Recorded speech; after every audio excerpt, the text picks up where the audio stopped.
Hi everybody, Game Cooker US Rocks VR here, playing some Hunter Primal for a little bit.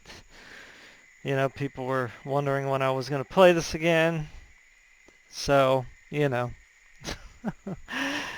I guess I'll play it for a little bit.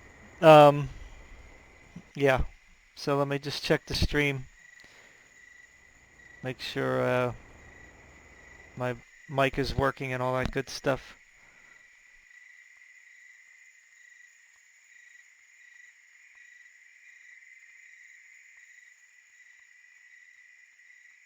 Mic is working and all that good stuff.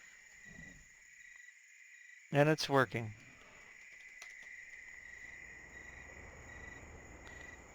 Unfortunately, I can't, for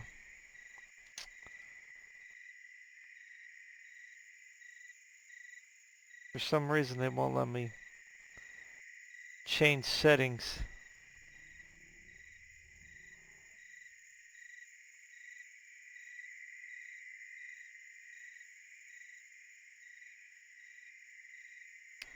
Oh, oh, let me shut this down. Or turn the volume down over here on the server. Anyway, so before I get started, real quick, I won't take long. 5 minutes, well, not 5 minutes. I'll try to be like 2 minutes. So earlier this week, you might have heard that there was like a problem with some cell phones coverage, and um, it even affected like the internet in some fashions.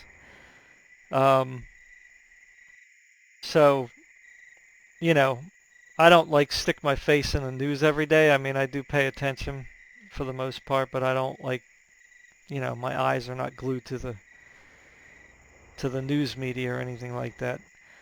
But you know, I just have a question.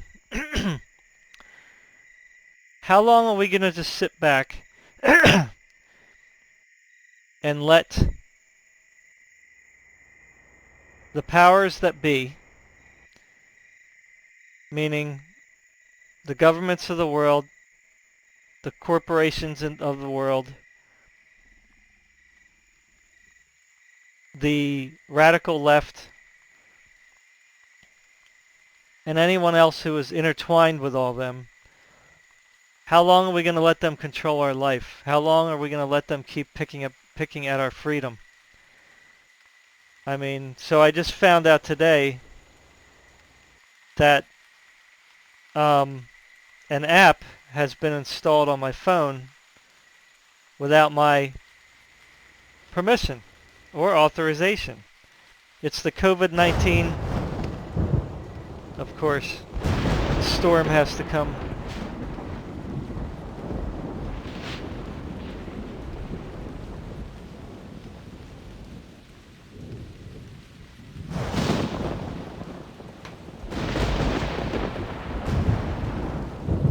I'll finish when I'm done, when the storm goes by.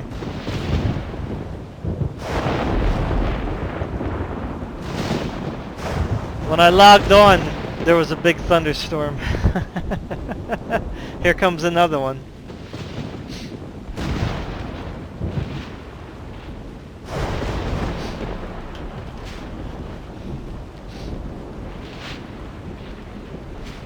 Crazy. Anyway, while we're waiting in the storm, if you can hear me, feel free to join the server. It's an open server.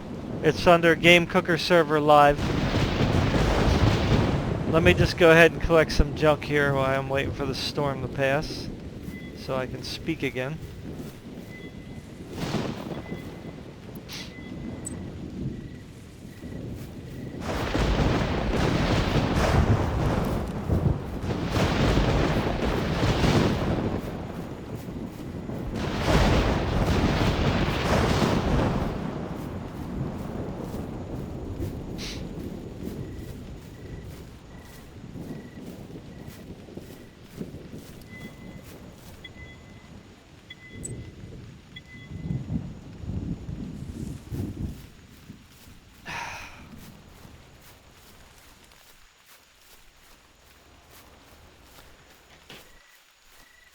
So anyway, back to what I was saying.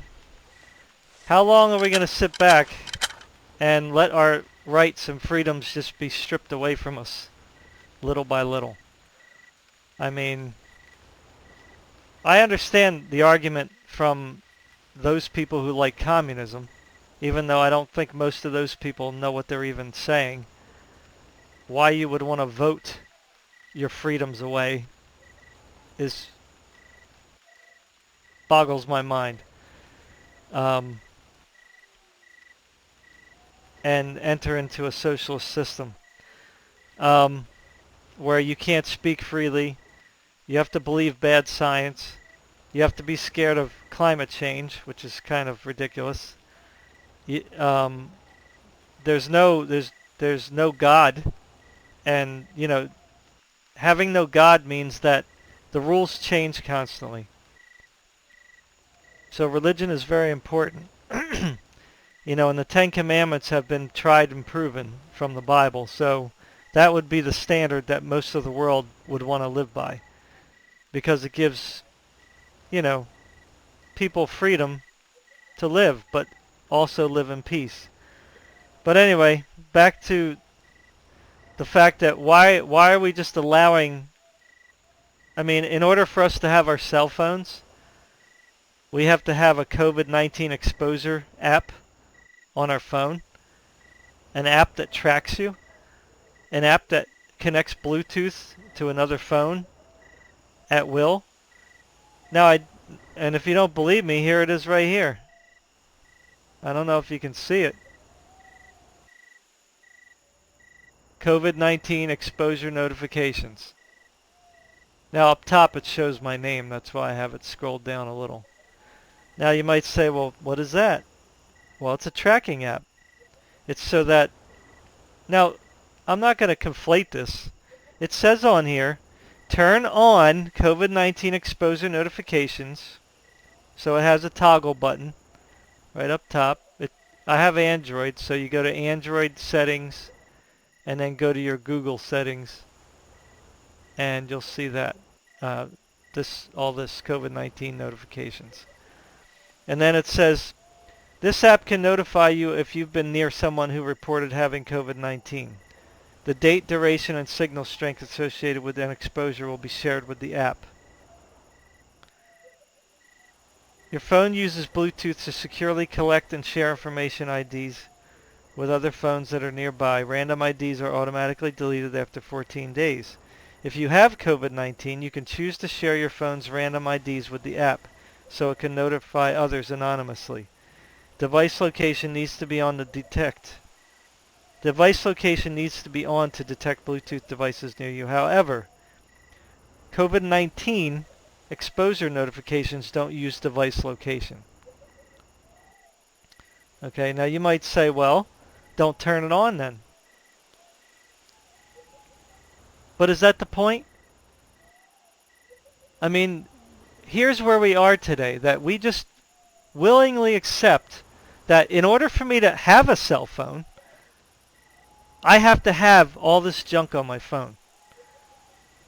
In order to have a cell phone and use it, then I have to meet certain criteria that the government tells me or that the phone company tells me. Because we don't have a choice in America how we can use our phones. You can get unlocked phones that work with certain carriers, but there's some limitations to that if you don't mess around with the phone a lot.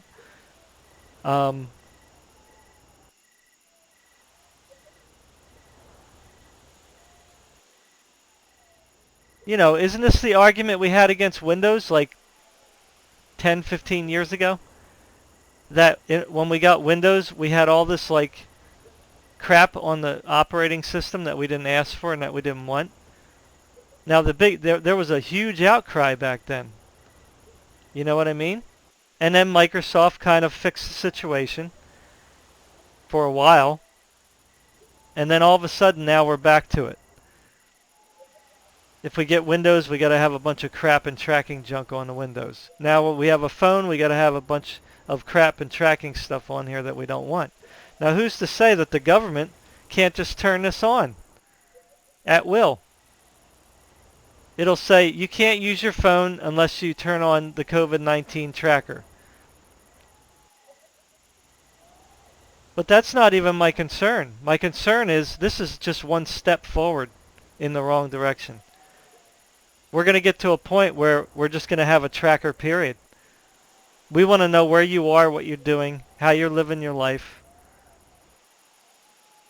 And then if you don't turn it on, you can't use your phone. It's required by law. If you don't turn on a certain app, then you can't use your phone. And you can't do this or you can't do that. I mean, it sounds crazy, doesn't it? But not really, because we're already here. This is what people were saying 20, 30 years ago. This is what's coming. And everyone's just like, oh, no, that will never happen. I'm just saying. I'm not crazy or a kook. I'm just, it's like, why do we just accept this? We should be having a Black Lives Matter outcry. They got mad because one dumb cop acts stupid towards a black person. And we were all upset about that. We don't want to see anybody get abused. Nobody does. White, black, red, or purple.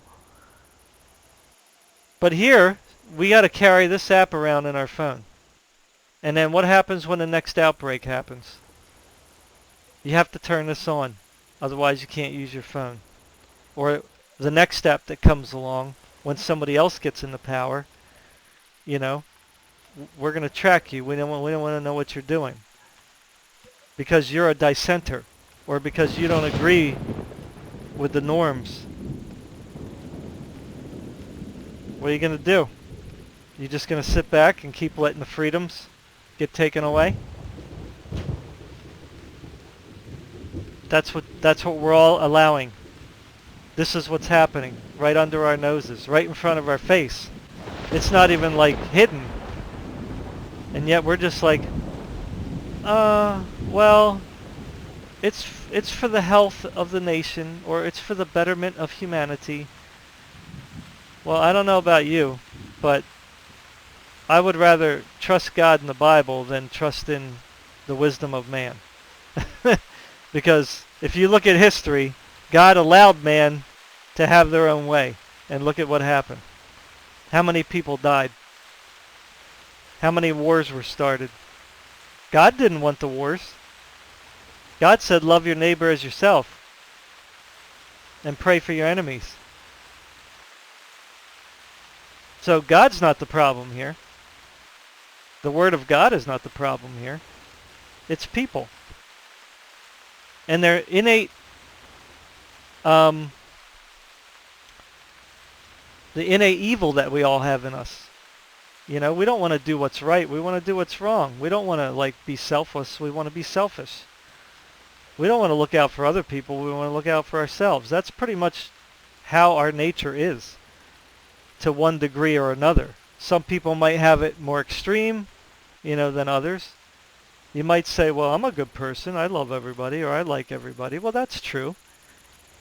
We all, I think, want what's best for just our family and ourselves, and there's nothing wrong with that.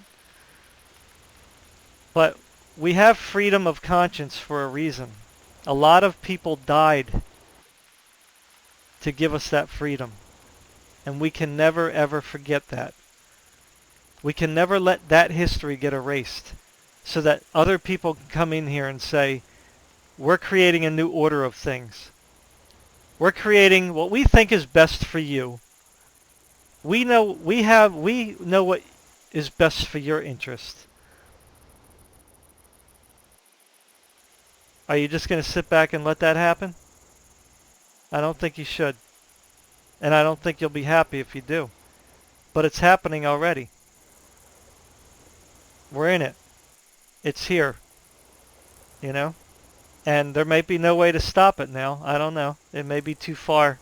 We may have let it go too far. And now, you know, it's already rolling downhill and you can't stop the boulder. But eventually it's all going to crash, you know? So the end of the world is going to come. We just have to sit back and think about where our future is going to be. Is it going to be trusting in human beings, or is it going to be trusting in God? Are we going to trust in our government, or are we going to let ourselves have our own sovereignty and make our own decisions and be able to speak our own minds? You know, I get a lot of flack from talking about religion. You know, people tell me I've been called lots of bad names just bringing up God without even getting further than that. But we have to remember that religion was the reason, the martyrs are the reason we have freedom of conscience, at least in Europe and America and North America. But that kind of permeated through other nations as well, you know, the freedom that we have here in America, our Constitution, which is supposed to protect our rights. But the government's ignoring those rights. I'm not talking about Trump either. I'm talking about the states, you know, the cities who are allowing all this unrest to go on. You know, we have a right to live in America safely and peacefully.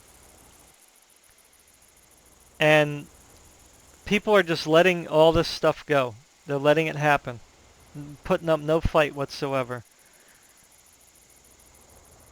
And I'm just saying, you get what you ask for. And you get what you don't speak against. And this has been our problem, and this is why our rights are being taken away, and this is why we have tracking apps on our phone now. And where's the uproar? Oh, it's just to track COVID-19. We have to look out for our elderly and old people and blah, blah, blah. Well, my dad's old. He's self-isolating, and that's no problem. I don't have a problem with that. He should take precaution. But even he says it's kind of silly to close the country and keep people like me, who are healthy and at very low risk for dying from COVID-19, shouldn't keep me and my family from going out and enjoying life. You know, he can stay at home. He orders his groceries through the shopping online or whatever. And that's fine. We all acknowledge that. COVID-19, if it exists, if it's as bad as they say, deaths don't determine whether a sickness is bad. If people aren't immune to a sickness, they're going to have a rough time with it. You know, people die from the flu all the time. You know, so this whole close down was dumb. We've had people dying of the flu every year, 35 to up to 80,000 deaths. You know, I'm just going with the range there. You know, and we didn't close the country for that.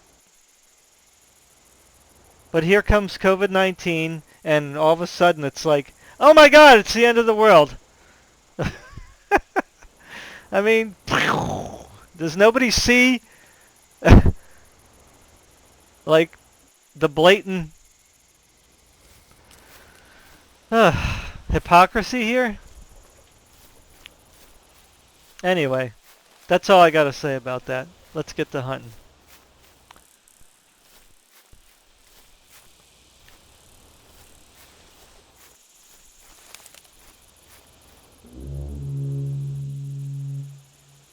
Now there should be a Rex coming soon because I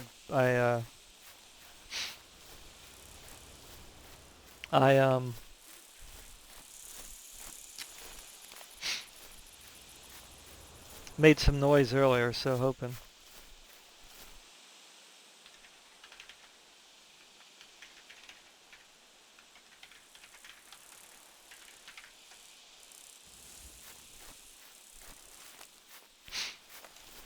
Haven't seen Big Daddy for a while.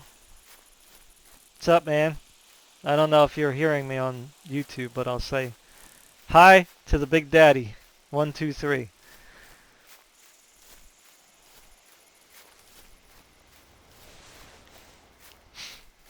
I always have respect for, well, I'm like nearly 50 years old now. I'm about to say elder. Elders. Not older, but elders.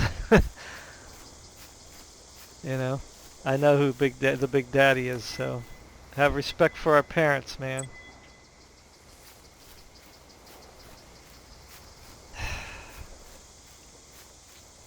Honor your father and your mother,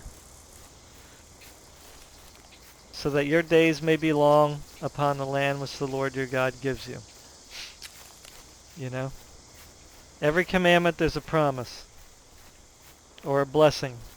Just got to remember that. We push God aside, we push life aside, we push blessings aside. Now, I'm not a perfect person, trust me, I'm horrible. I'm the worst in the world, you know. I try to do better, I try to be better.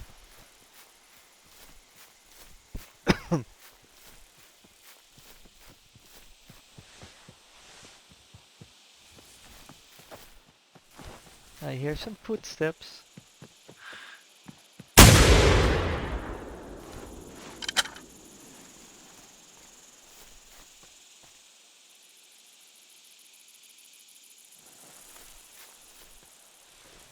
So I have a question. Does anybody have, like, game crashes? Not only with this game, but with the Call of the Wild, whenever you take screenshots?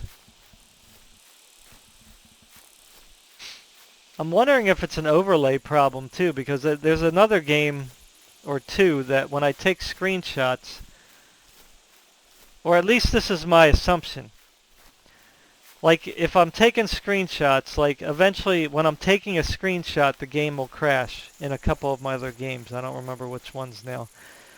And then definitely this game, and definitely Call of the Wild. Like, so I'm wondering if anyone else has that problem. If so, then it could be the Steam overlay, and maybe I'll just send a ticket. But I don't want to send a ticket to Steam unless I know that other people might be having the same issue. So, because you know how Steam is. It's like you post something and everybody's like, why don't you just do this? Or why don't you just do that? Or why are you bothering to talk about that? Or what's so important about that? You know, it's like, I never understood that kind of like behavior. You know, like you're just posting, you post a question on Steam and it's like,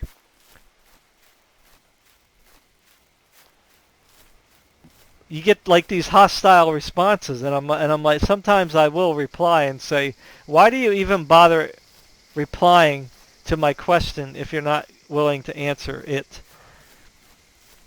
I mean, it would be better if you just stay silent, right? Like, what is the point in that? Like, you know, you're asking a question to get an answer. That's all. You know, and even if it was like a perceived dumb question, then if you're going to answer, if you're going to reply, then just answer the question. And that's it. And then like the thread is done. You know? Then you click that little this was the reply that answered my question, you know?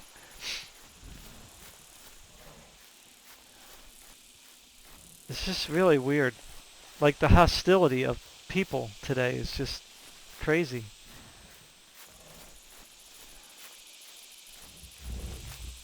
As in the days of Noah, that's what the Bible said.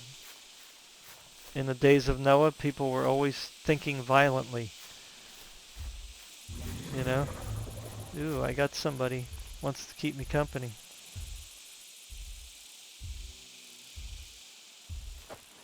Shall I do a... Let's see. I got my bow.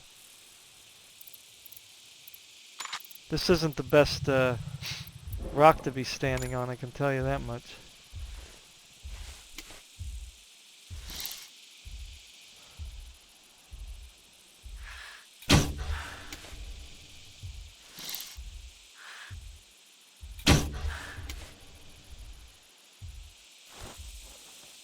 we go. We gotta do some little.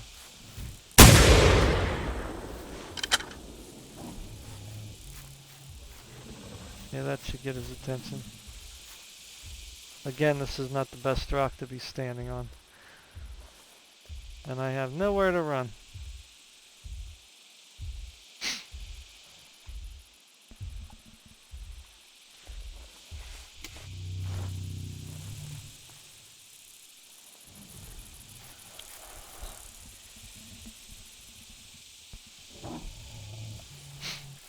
I have to bring him down.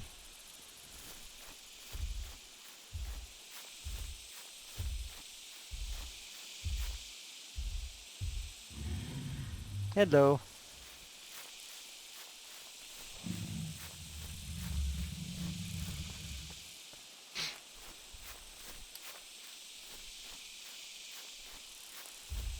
So I have to lure it like below here.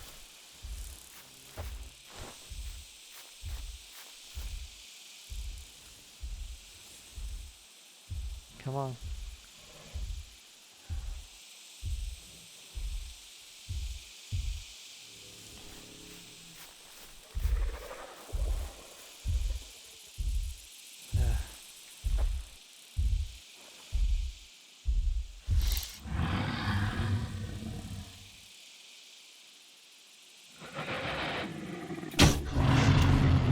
Oh, that was a good shot.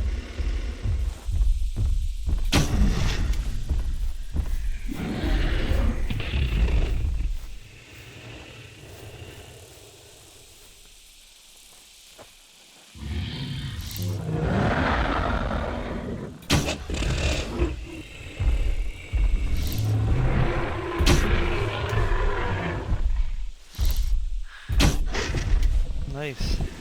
Got him. I hate the way the thing wobbles.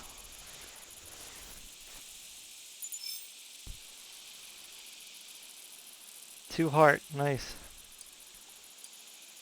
I gotched it. What's up, Lone Sasquatch? How's it going, man? Welcome to the stream.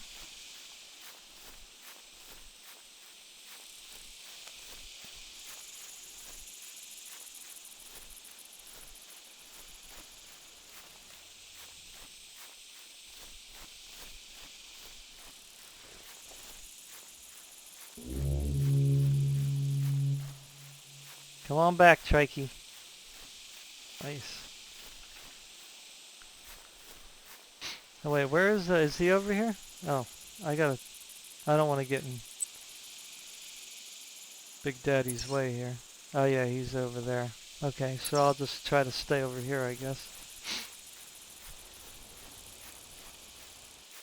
I'll head over this way.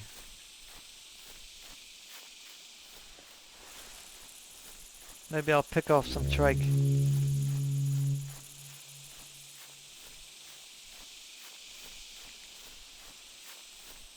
I'm doing alright, man.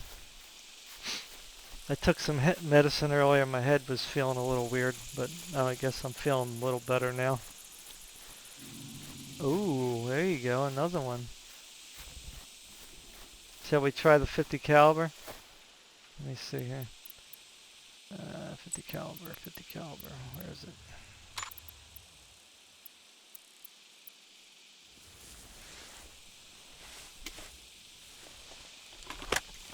Okay, where's my rock? Way over there.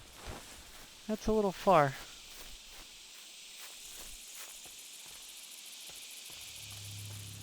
Ooh.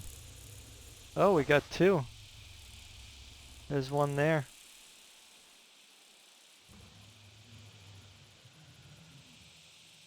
There you go. Let's see if we can get it.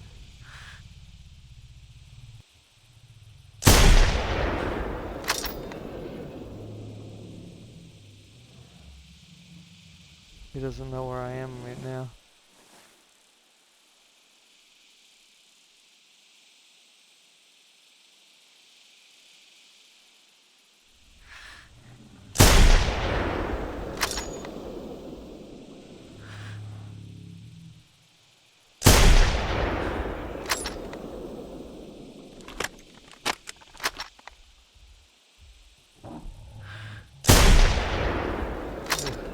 know he's bleeding.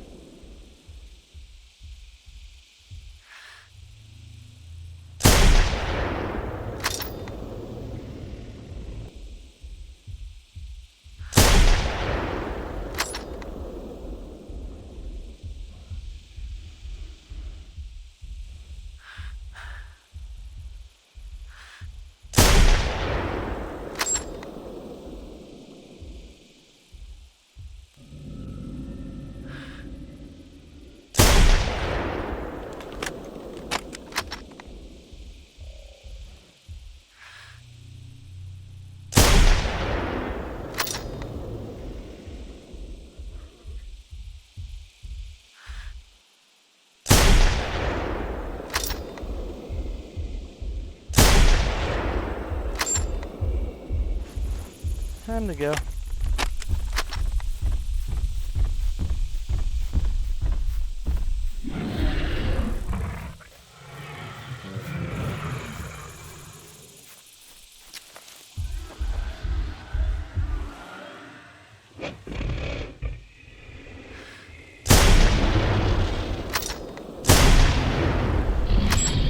He's gonna die. Oh baby. Sorry, Big Daddy. I took 2 beasts from you.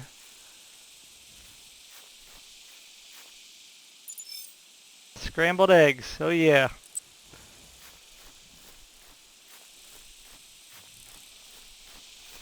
That's what the 50 does.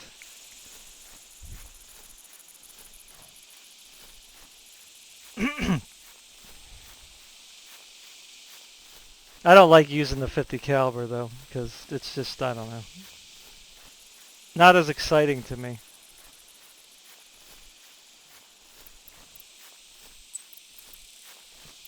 I like using the APR, at least it gives you a little bit of, a little bit of a challenge. And the bow, of course. That can be touch and go. Using the bow, I always have to be extra careful. Bam. Right down the spine. Man, like I was saying the other day, man, you screw up the backbone. They don't like that.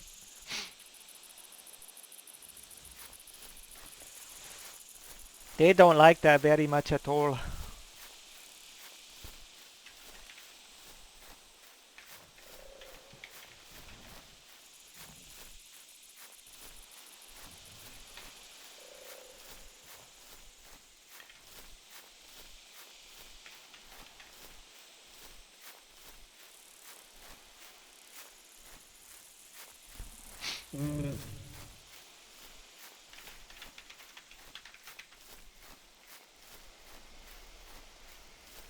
Oh, what happened there? Oh, I thought he was dead. Okay. Is Big Daddy still here? I guess so. Uh-oh, here comes the bird.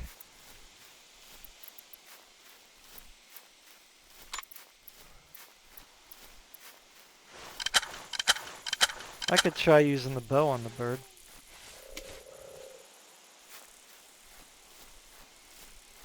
I heard something. You tell maybe?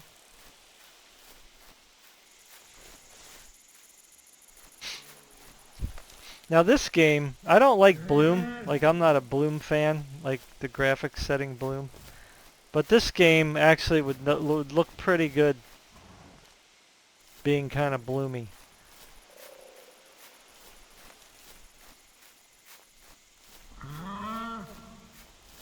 Here it comes. Supersonic, of course.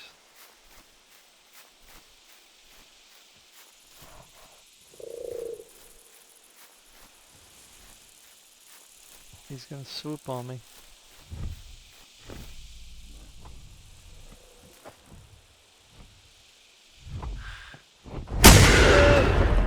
Nice.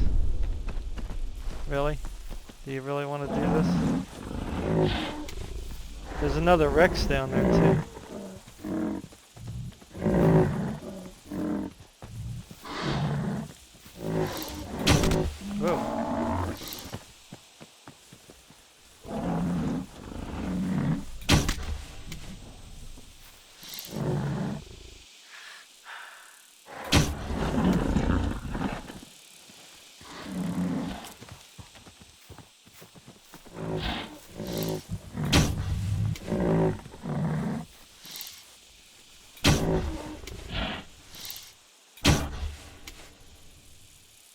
Just remember, I didn't bother you first.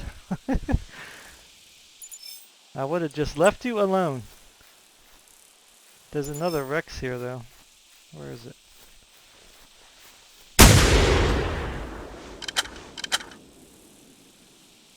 Oh, let me get that bird. Where's that bird?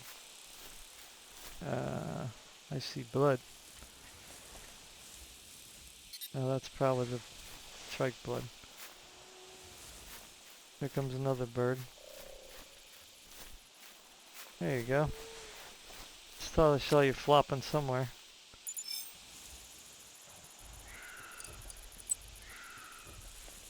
Oh, that's probably Big Daddy. Big Daddy's getting swooped upon.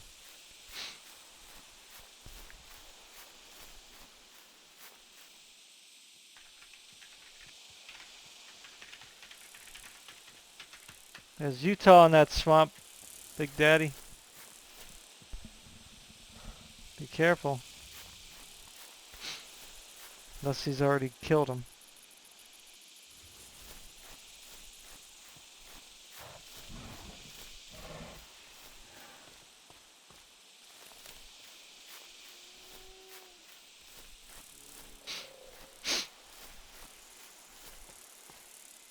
Where did that Rex go?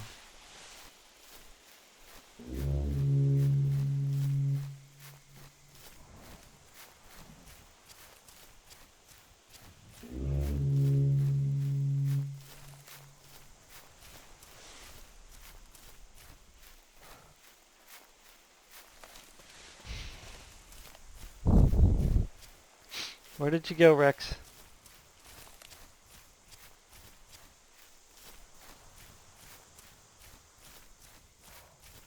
So we were able to go to church for the first time today. Finally. But unfortunately we had to still wear masks and social distance. So silly.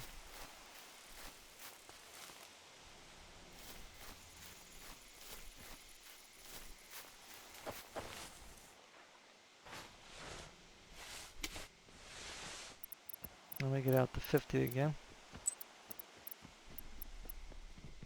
Let's just devastate everyone, huh? Where is it?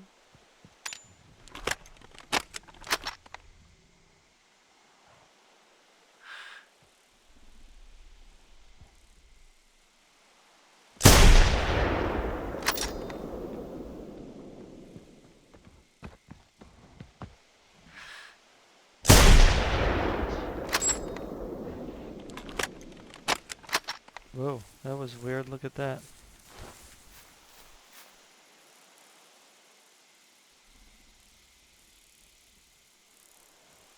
That's a pretty crazy picture.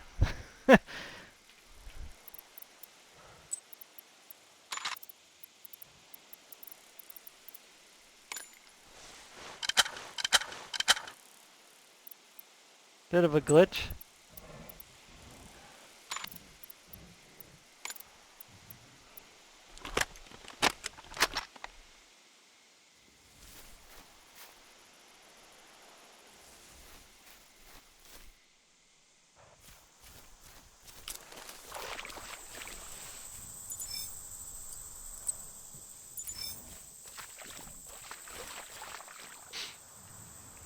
I wonder if he can see my text.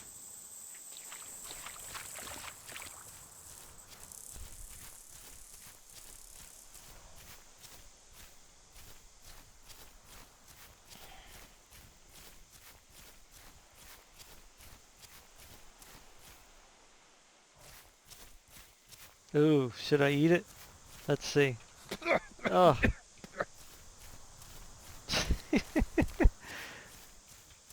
uh, yes, sir. Let's see. Should I take? Let me see if I can take a screenshot.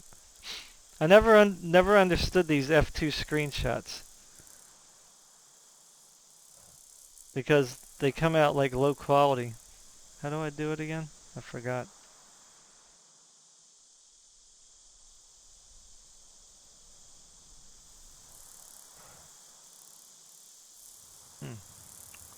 Okay, I'm feeling pretty dumb. Oh, there you go. Yeah.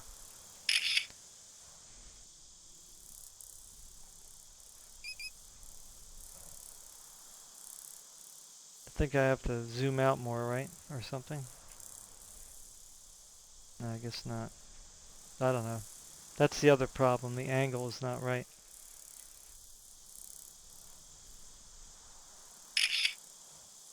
Because you don't get the whole gun.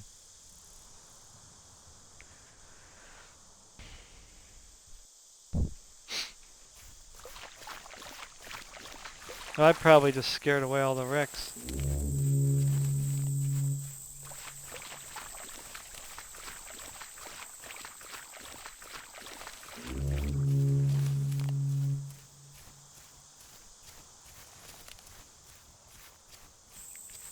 Now just imagine a mod.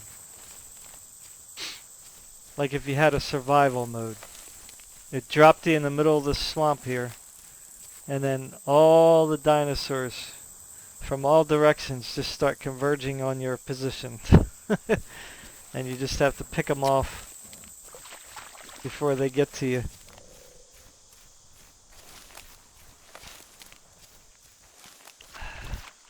So many good things could do with this game.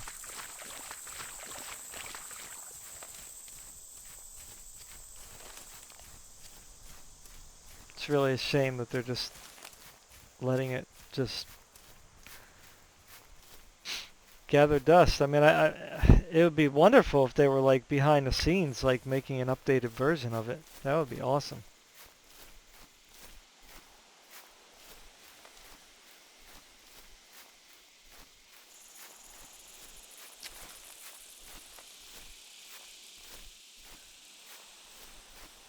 That was really weird looking when the grass was not showing here. I was like, what is that?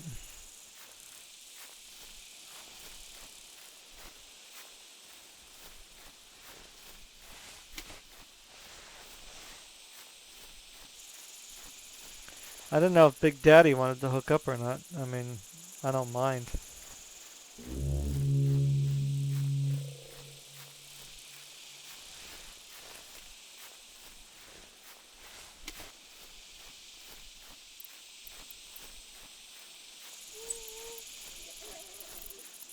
Ooh, I heard Utah.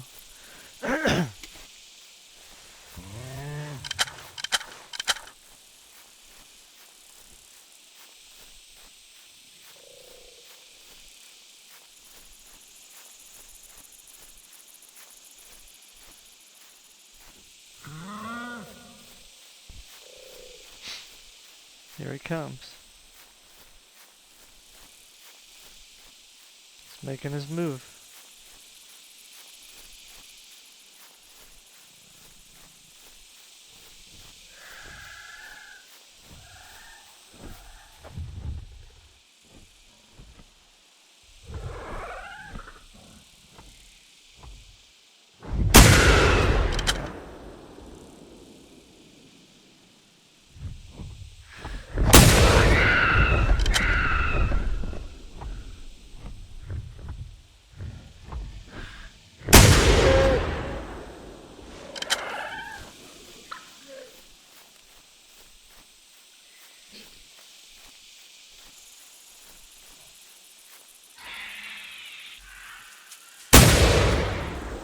Yes?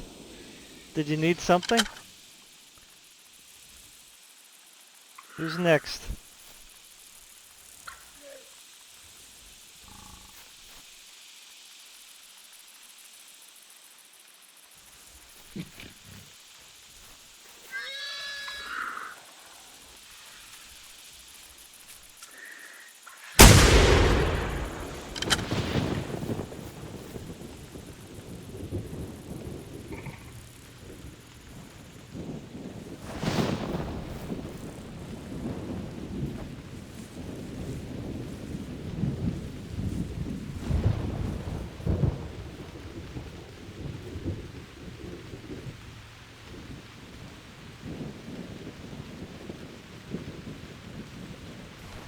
This one's gonna run away probably. because he's last in the pack.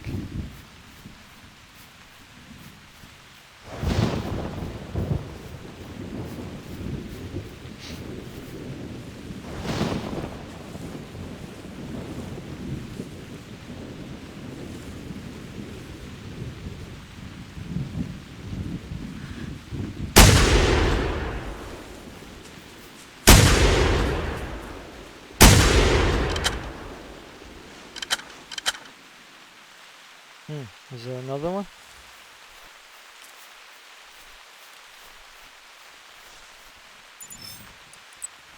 Thinking there might be.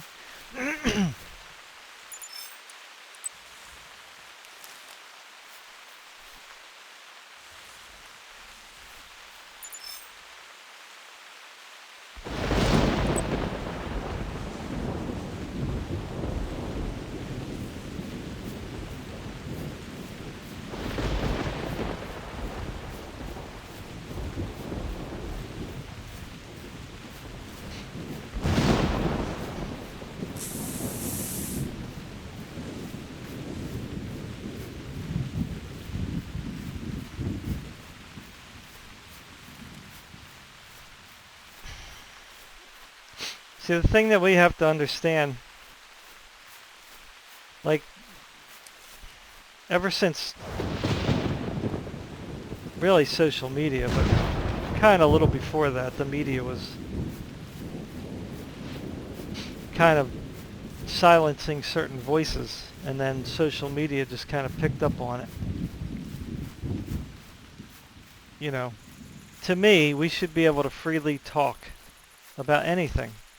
I shouldn't be afraid to talk about my religious beliefs or, you know, what I think about science or, you know, any other issues.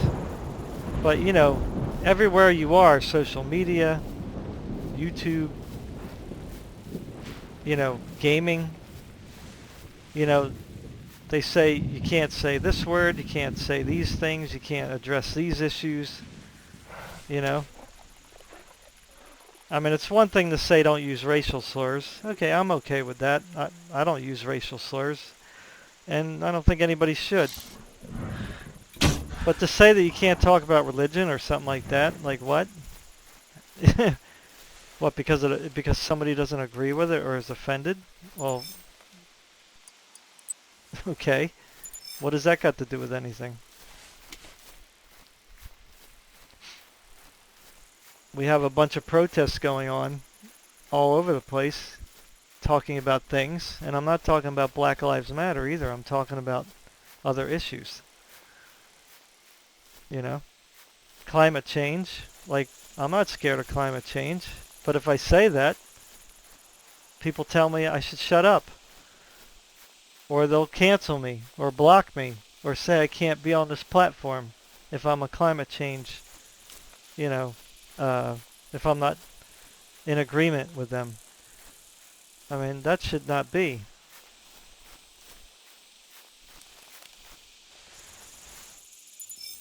And gaming, you know, shouldn't be any different in gaming either. You should be free to speak. Free, you know.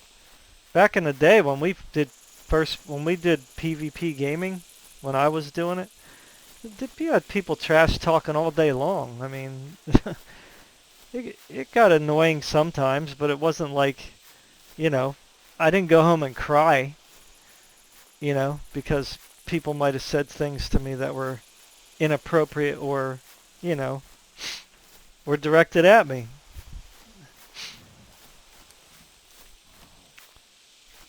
There were lines that were drawn, but they were drawn by the community, not being blocked by the developers or, you know, some moderator somewhere.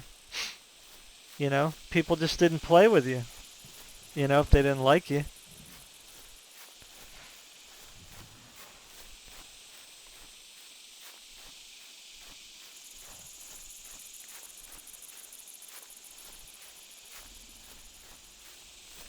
I mean, you guys who watch these videos and me, whatever, if you've watched a lot of my videos, I mean, I don't use profanity.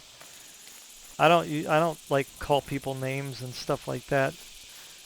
You know, I might say something like, well, that was a dumb move. I mean, maybe. I don't even know if I say that. But, I mean, that's kind of mild, so I don't care about that. I mean, if you do something really weird in the game and you say, that was dumb, you know, okay, that's fine. I can accept that. But, you know, I'm not cursing every 5 seconds and trying to act like Macho Camacho, you know, just to be cool, you know. I don't need to do that. Ah.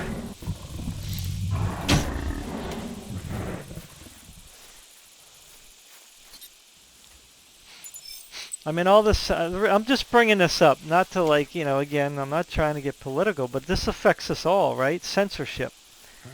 I mean, gaming should be immersive and fun and, you know, a place where, you know, people can just go and interact and let off steam and you know, get away from the real world, you know. Now, I know some people could argue that, hey, well, you know, getting away from the real world where it's bad. And then we come into gaming and then you got people doing stupid stuff. Okay, that's true. That's true. But I just think they take it too far, that's all. The whole terms of use, terms of, you know, conditions of use and, you know, rules for when using the platform. It can just be a little too extreme, you know.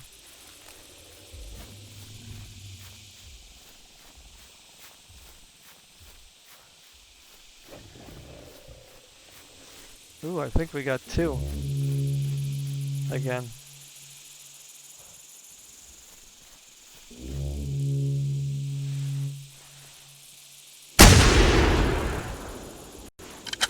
Here comes a bird. Let me get his attention.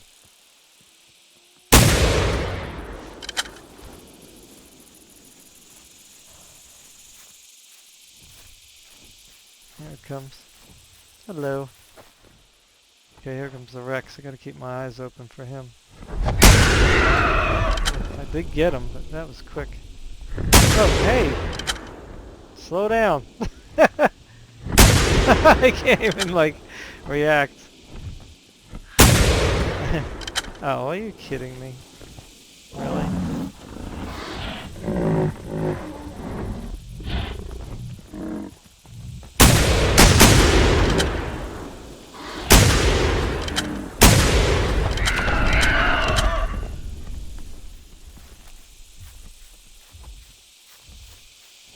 Alrighty. Sucker, you still attacking me?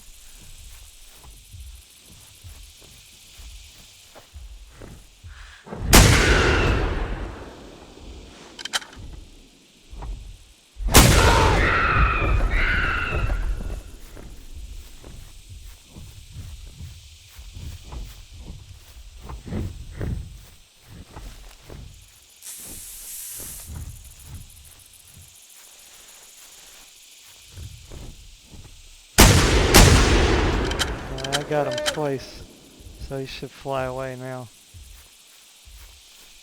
Yep.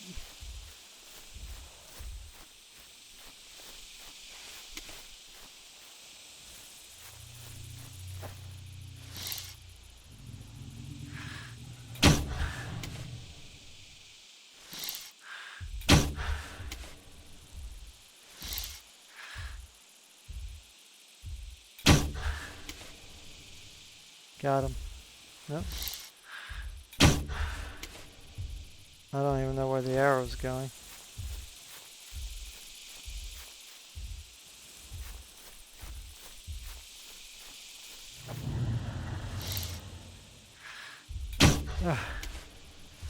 Not moving.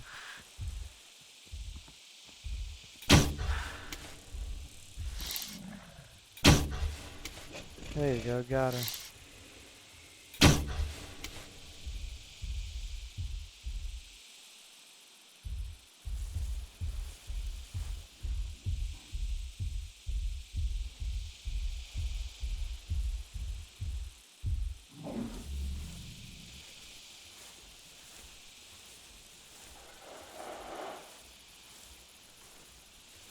Come on.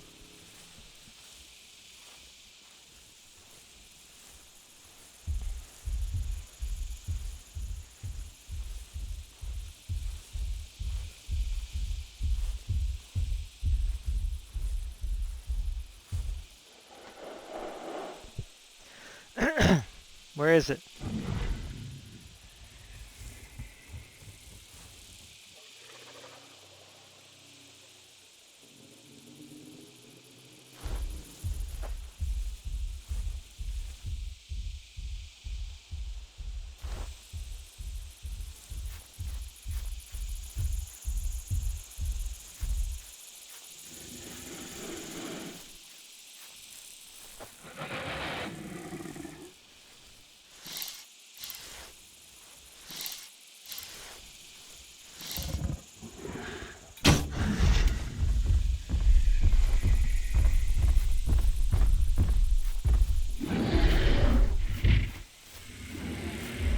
Oh, he's gonna get me.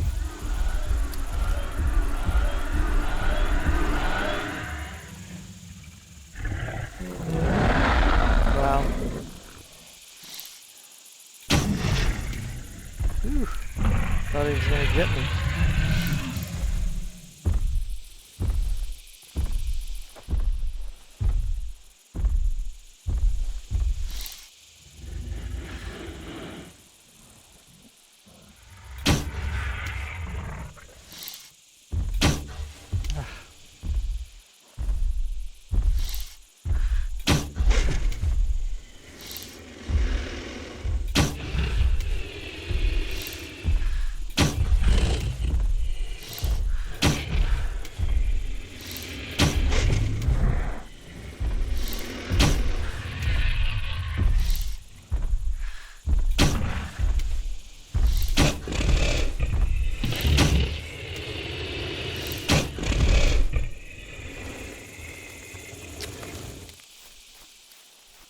Well, that was not the best shooting in the world, but wasn't really trying.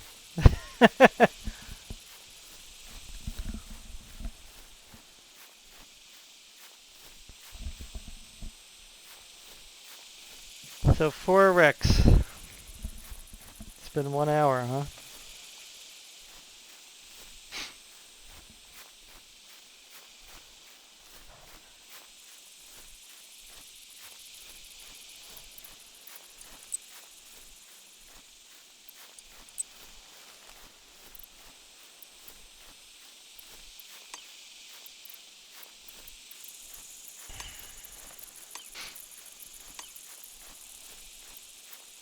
I know you guys may not prefer it, but I'm going to be playing some Elder Scrolls.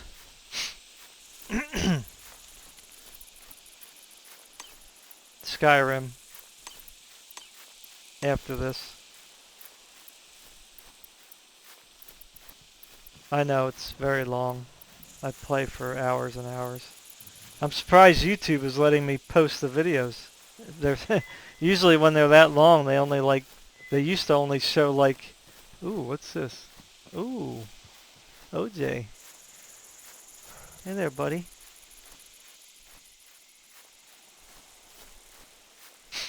I'll leave you alone, old guy.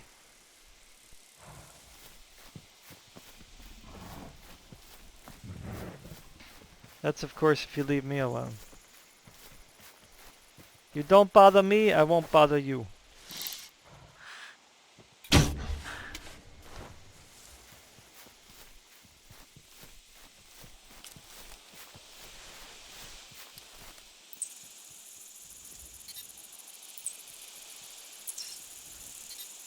Come on.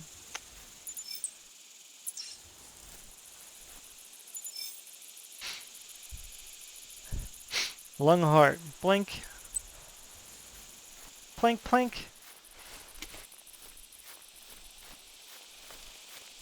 Alright, good, he's walking away.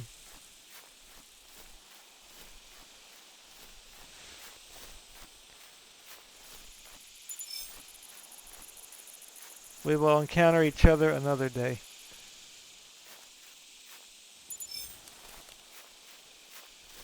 I just really realized it was like daytime.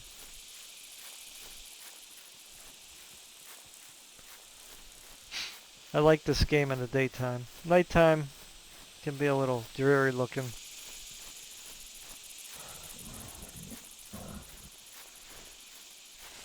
I much prefer to play when it's daylight. Not because I'm scared, but just because it looks better. I'm all about graphics. I love nice graphics.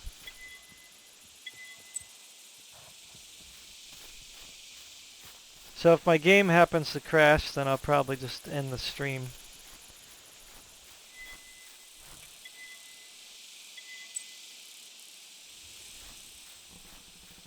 Ooh, I hear something. I hear you.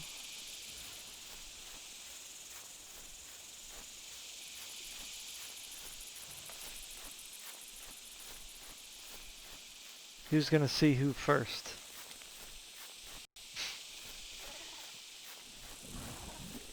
Game Cooker or the Utah?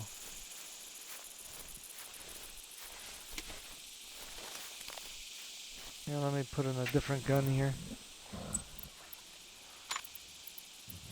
Ooh, I'm running out of ammo.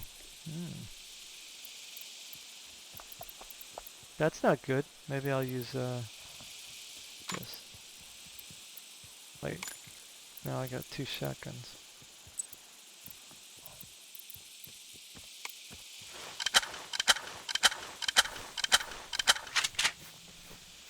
Come on, Utah. I know you're there.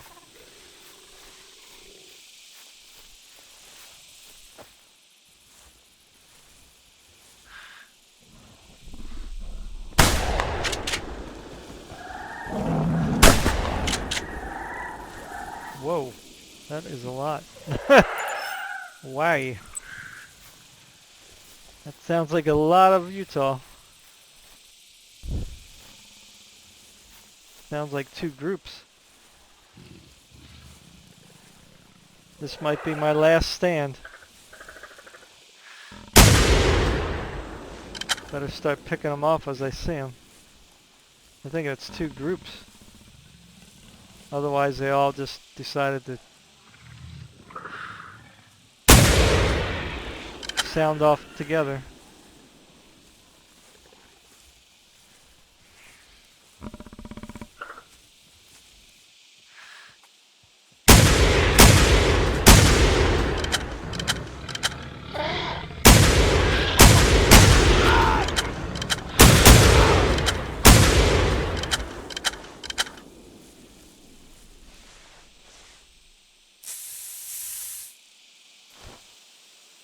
Okay, I guess it was just...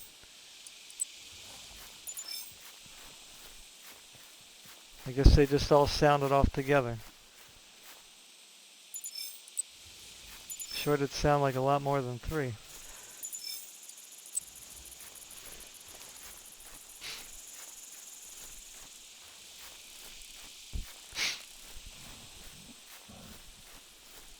Yep, I guess it was just those 3. Huh, interesting.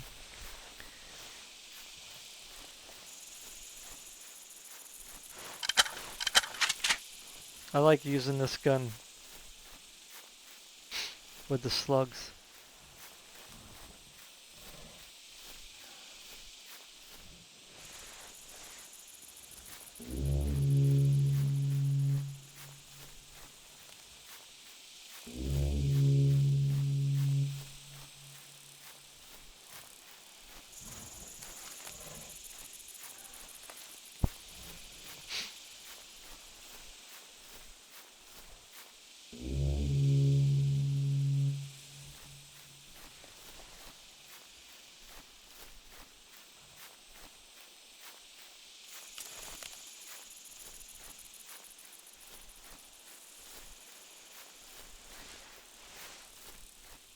This is where you gotta be careful.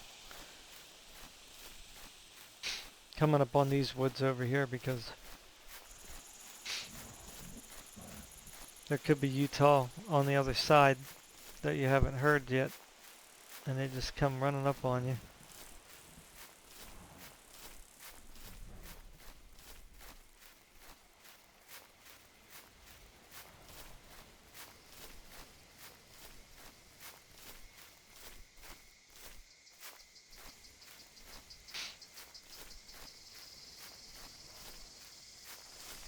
Oh, what a nice view.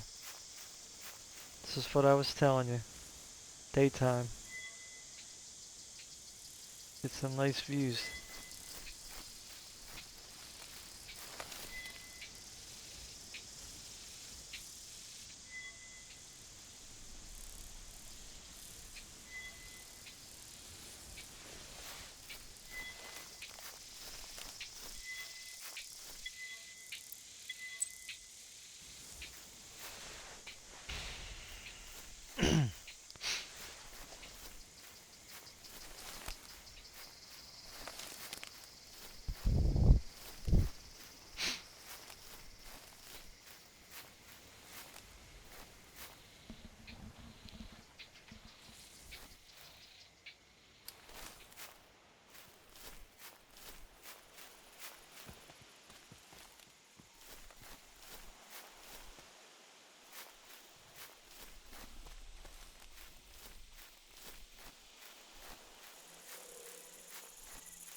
I'm gonna try to shoot that bird with the 50 caliber. I don't think it's a new one. It's probably the hurt one. But it's too close. I gotta get it when it's far away. I mean, it's far there, but it's probably gonna keep coming close to me. It's a little harder to shoot when it's really close. With the 50 caliber, of course. I'll try to pick it off. Let's see. Let me get my gun in. Where is it?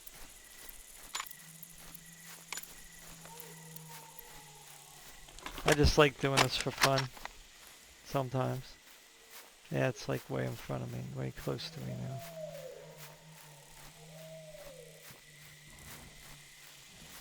I have to get in an area where I can aim at it. Maybe right here.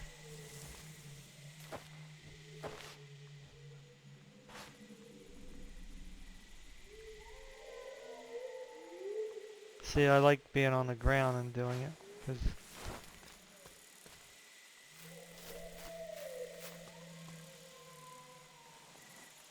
okay, it disappeared.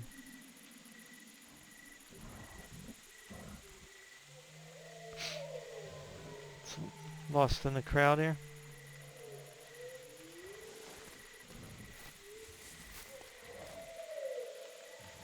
Rainbow.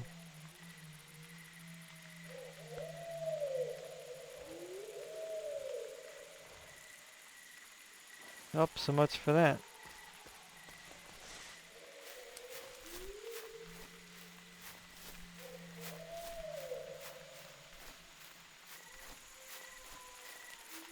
I may head over here to Arthur's. I call it Arthur's Field. I don't know why, but that's just the name I gave it. Even though it's like it's not next to Arthur's.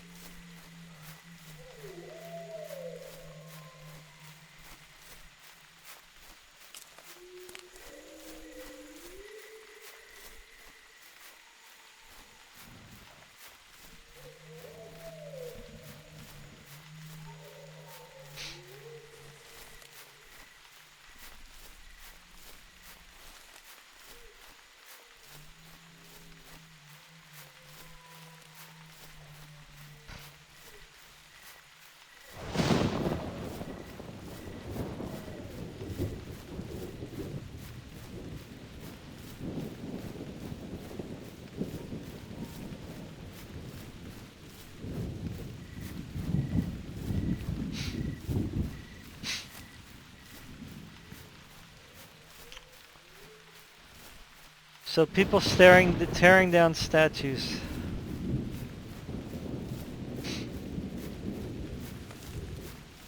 They don't know how foolish they are.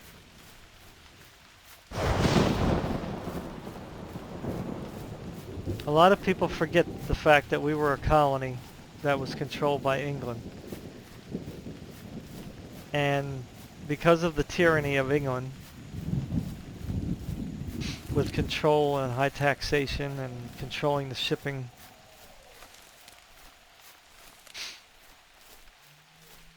you know, people got fed up and they fought for their independence. So we were a colony controlled by a tyrannical government, and we fought for our freedom. That was the foundation of America.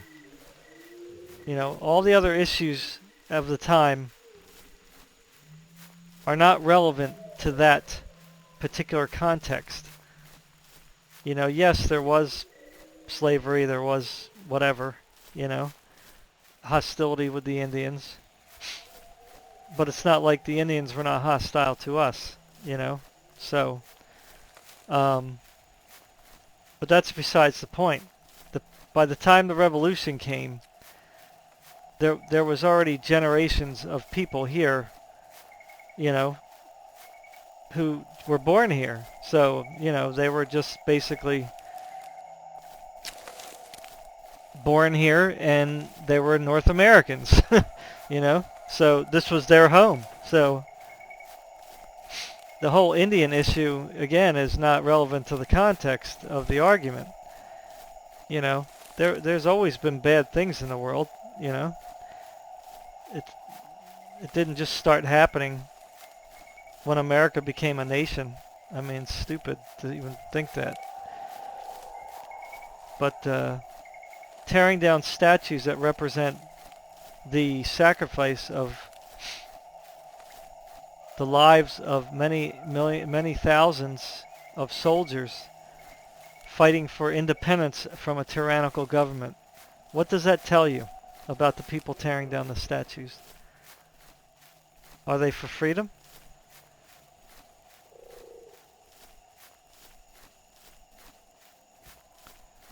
I mean, even slaves fought next to their Confederate owners, masters, whatever you want to call them, because they were here, they were born here, a lot of those individuals. And this was their only, this is the only life that they knew, you know, and you know, dare I say, you know, that I don't think that most of the masters treated their slaves badly.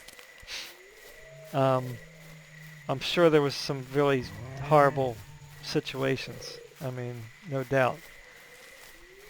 But, you know, every slave wasn't necessarily treated with contempt. You know, so obviously, because if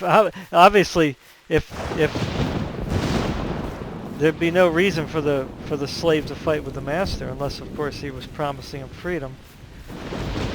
But even then, you know,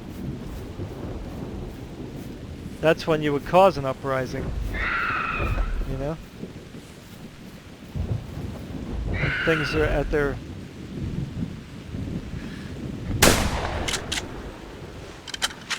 weakest.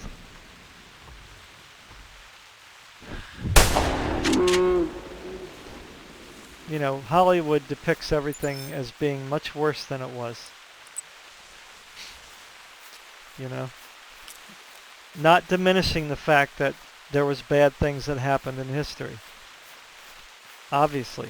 But how many of us have not done bad things in our life?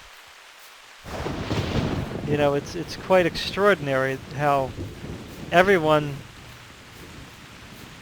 or certain individuals, spew out of their mouth accusations of wrongdoing when they themselves don't even look in the mirror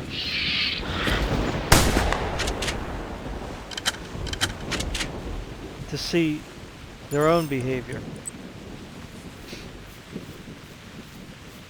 To me, let bygones be bygones, right? Bygones, that's the term, bygones, right? The things that already went by, let it be gone, you know?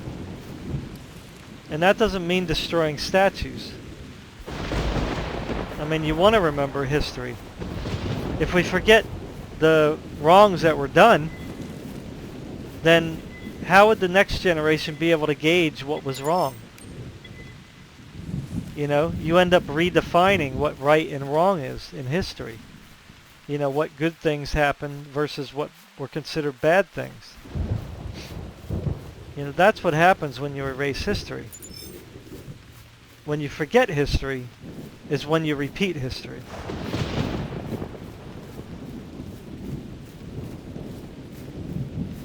Think about that.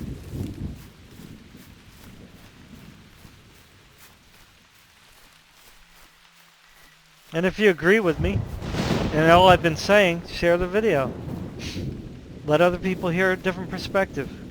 Because all you hear on the media, all you hear from Hollywood, all you hear from the gaming industry now is, you know, ridiculous stuff. All white people are bad. If you're not black, you're racist. I mean, that's just, that's crazy. That's just foolishness. That's what the Bible calls foolish. I was raised by a black man for the last 9 years of my life. And I know for a fact that he would be displeased with how things are going in America today. Just simply because I knew his attitude.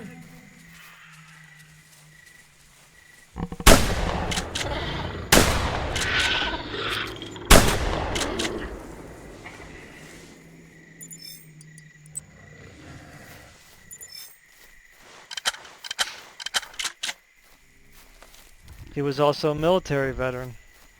In fact, he served in 2 of the armed forces. He would be highly disappointed.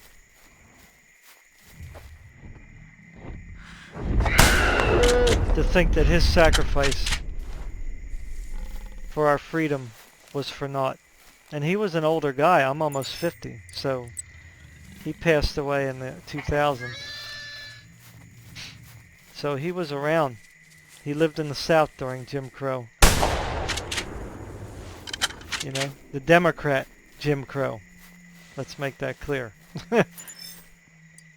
Not saying individual Democrats are bad people, but I don't think they understand the party that they serve. Or maybe they do.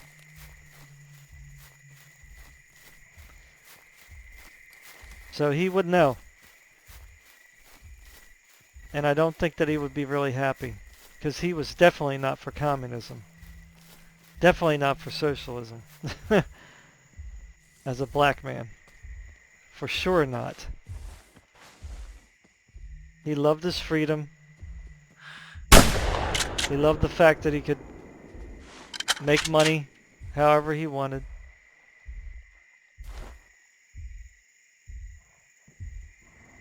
This is what you don't hear from the mainstream media. All you hear is that blacks just want to be taken care of. Black communities need money, more money, more money. And I have I have no problem giving money to people who desperately need it. But I don't believe in creating a system that keeps you down, that keeps you in that situation. You know, you have to come out of poverty, and you have to have a way to come out of poverty. And the welfare system has not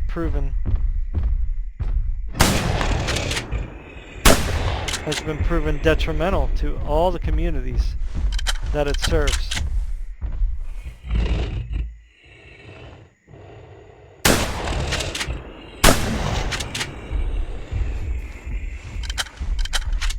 I'm almost 50. I've witnessed it. Young people today, they don't understand.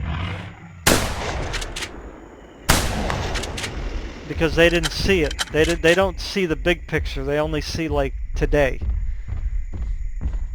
You know, they don't see what welfare has done to the cities and certain communities. They don't know what the drug problem has done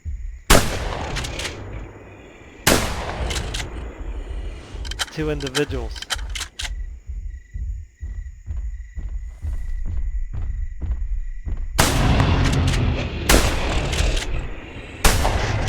They don't understand that a lot of minorities and also people like me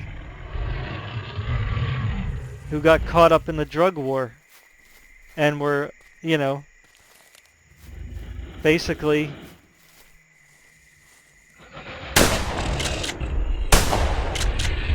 this guy doesn't want to die, huh? You know?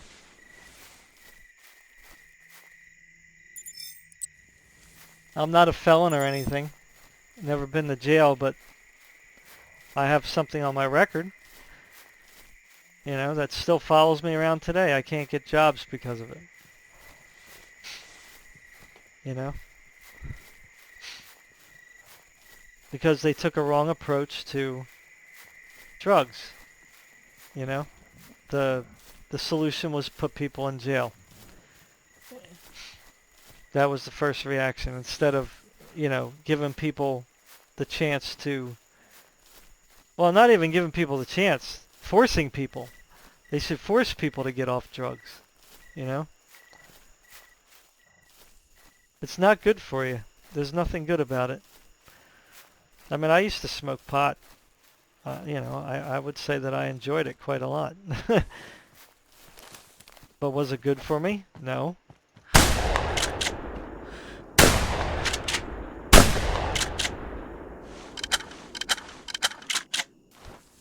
I did it more for self-medication, so to speak. And that's what a lot of people do it for. They don't realize it. They might have started from peer pressure, you know, and you know, you don't know how addictive drugs are until you're addicted. That's the whole problem. So when people say I love my drugs, what they're really saying is I love my addiction.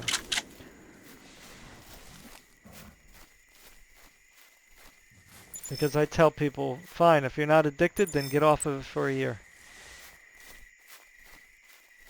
Quit for a whole year. You know how many people take me up on that challenge? I'll let you guess.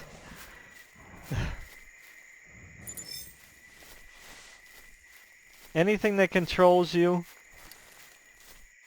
kill it. And I don't mean a person. I'm talking about anything. You know? If gaming controls you, get it out of your life for a while. Learn to live life. Learn to live life without that which makes you a slave.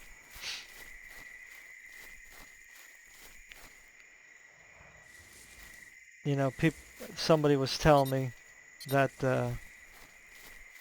you know, you can't have fun unless you know, what's the fun in not being able to drink or not be able to do drugs or not be able to, you know, do this or that? And I'm like, well, what do you mean? Like, the question to me is like a silly question, because all I have to do is say, well, what if there was no drugs, no alcohol, and no gaming? What would you be doing to have fun?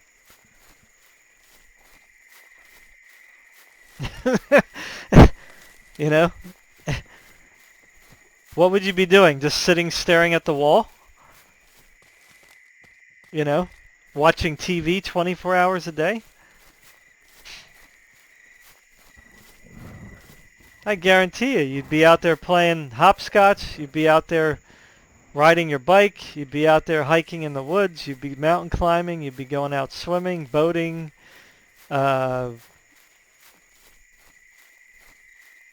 starting a hobby, a woodworking hobby, or learn to play an instrument. I mean, you'd be doing everything possible that was productive. That would be fun. See, today when we talk about fun, it's all unproductive. Doing drugs is unproductive. I'm sorry to say, it's not productive. Why? Well, you waste your money and you're killing your health. That's not productive. You might have momentary benefits, yes. But in the long term,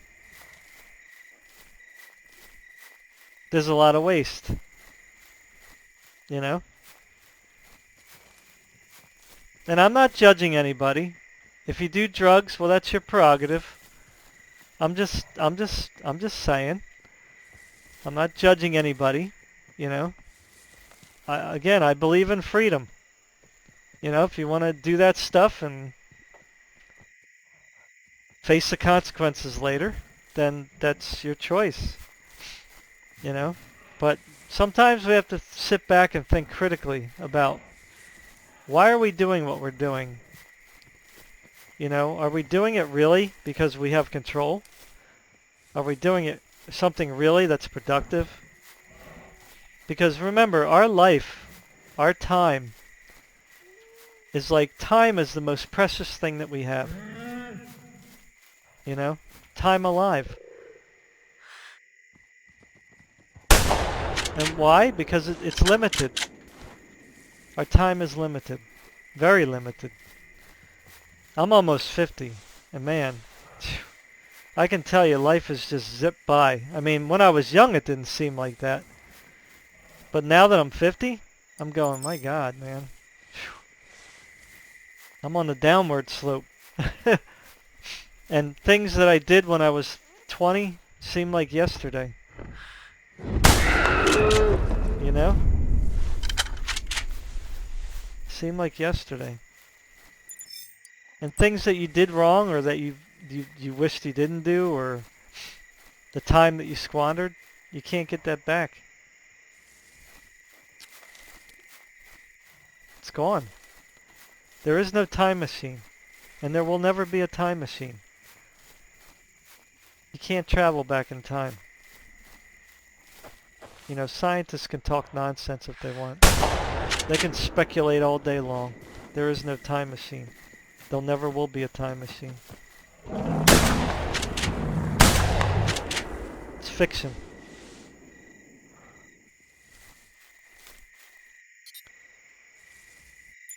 I mean, think about it. If there was a time machine, then that means it would have already been invented in the future. Okay, think about this concept a little bit. If there was a time machine, it would already be invented in the future, which means people would have already been changing history if they wanted to do that. And don't tell me that, oh, well, they would have a moral consortium that says you can't do that. Yeah, okay. Sorry. That's not human nature. Whoever was controlling it is going to use it to their advantage, trust me. And we would already be in a dystopian, totalitarian world by now. It wouldn't have taken, you know, since the dawn of the dawn of modern technology to accomplish it. And yes, we are in a pseudo-totalitarian situation already. Because look what happened. COVID-19 comes, and they say we got to stay home. And what do we do? What do we do? What can we do? We stay home. It's only going to get worse, people. Mark the words. It's only going to get worse if you let it get worse. We're already letting certain groups and political entities get their way.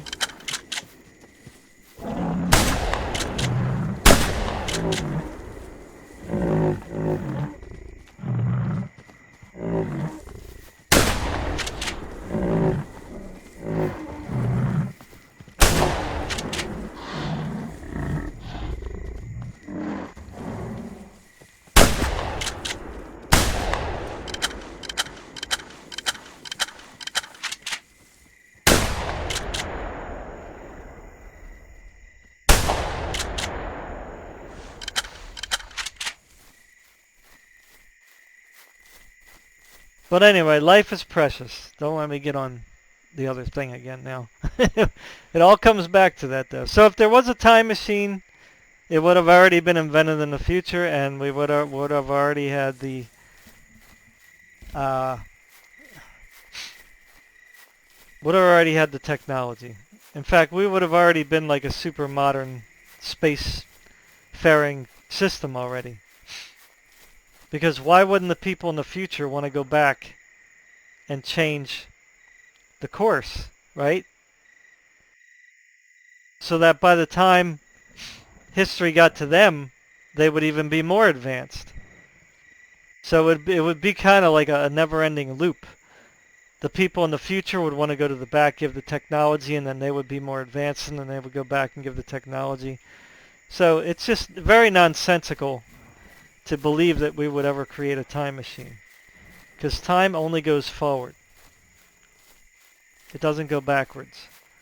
We've never seen it go backwards. Now God, in the Bible,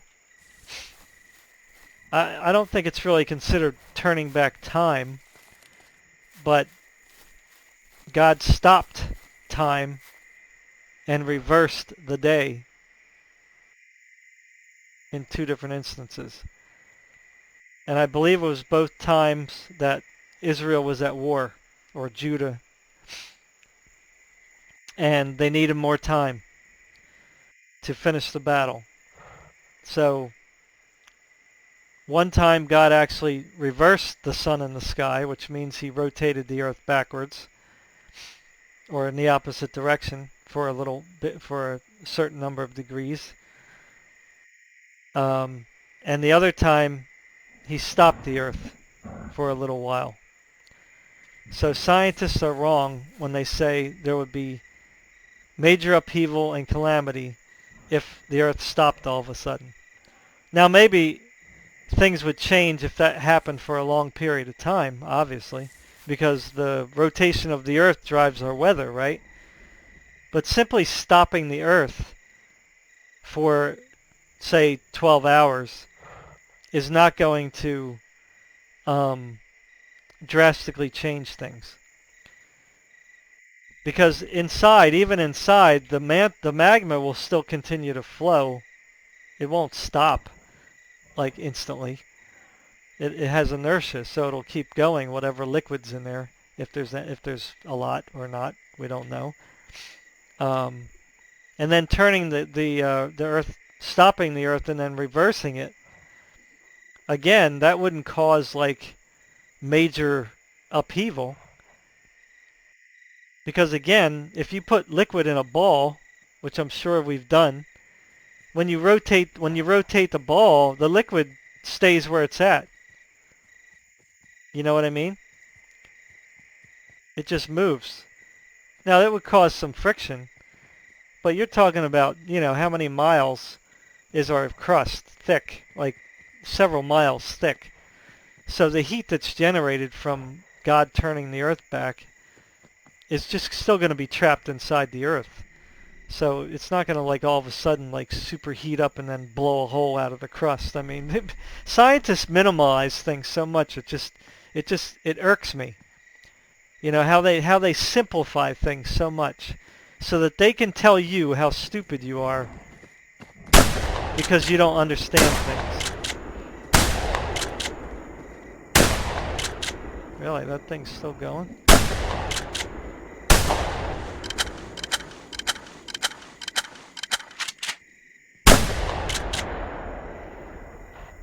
So anyway, so that's just my take on it. The whole stopping the earth, and if you reversed it, it would only have a great effect if that stayed that way, right? Because if the earth was going the opposite direction all of a sudden and it kept going that way, then of course the sun would now come up in the west and set in the east. So that's all that would happen, is that things would just happen the opposite way. The weather systems would now turn the opposite way. It would, instead of weather coming from the west to the east, it would come from the east to the west.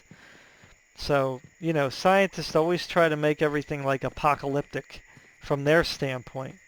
You know, oh, the asteroid's out there. We might get hit with the big one day. You know, oh, super volcano in Yellowstone. We're gonna get hit with the super volcano again one day. I mean, everything is like fantastical with them.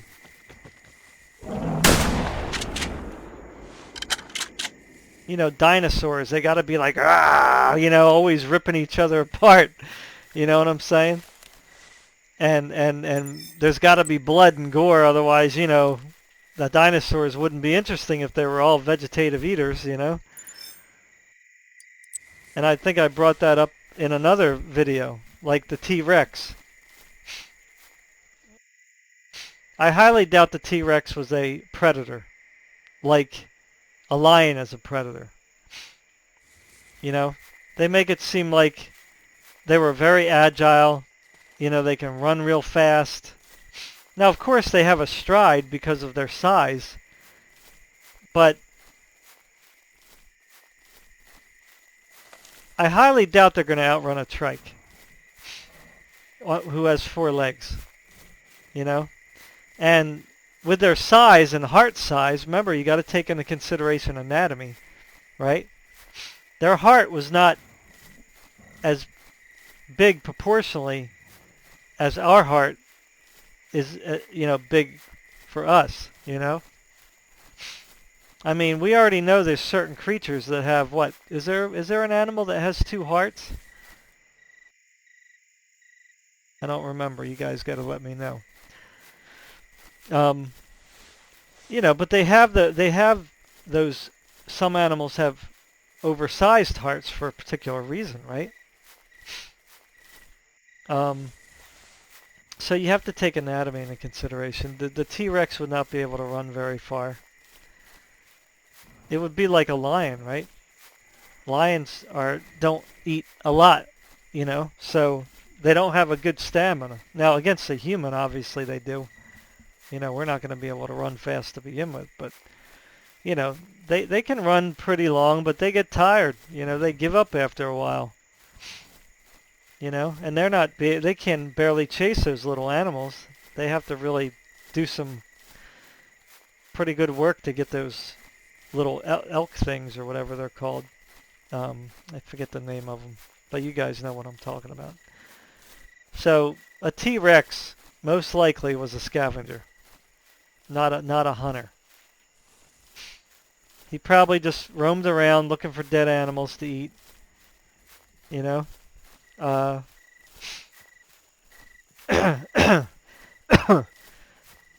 and it's possible they could have attacked like bigger animals, you know, who were slow. I could say that's viable. But as far as being like an effective predator, like they show on Jurassic Park, no, I don't think so. They're not going to outrun a vehicle. They wouldn't outrun a Jeep. They would get tired really fast. Because a creature that size cannot have a big metabolism. You just can't.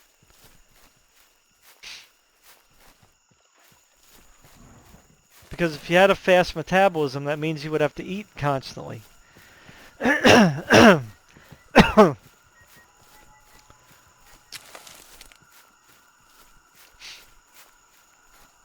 Again, that's just my take. You know, you can disagree with me if you want, but science is feeding us a lot of, what's the old term? Gibberish. Not gibberish. Well, I would say foolishness. You know, a lot of jargon. Empty jargon. I can't think of the term. Yep, I thought I...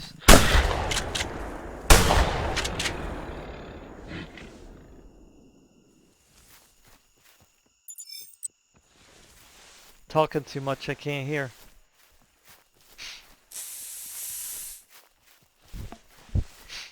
A lot of what we're taught today is theory, not fact.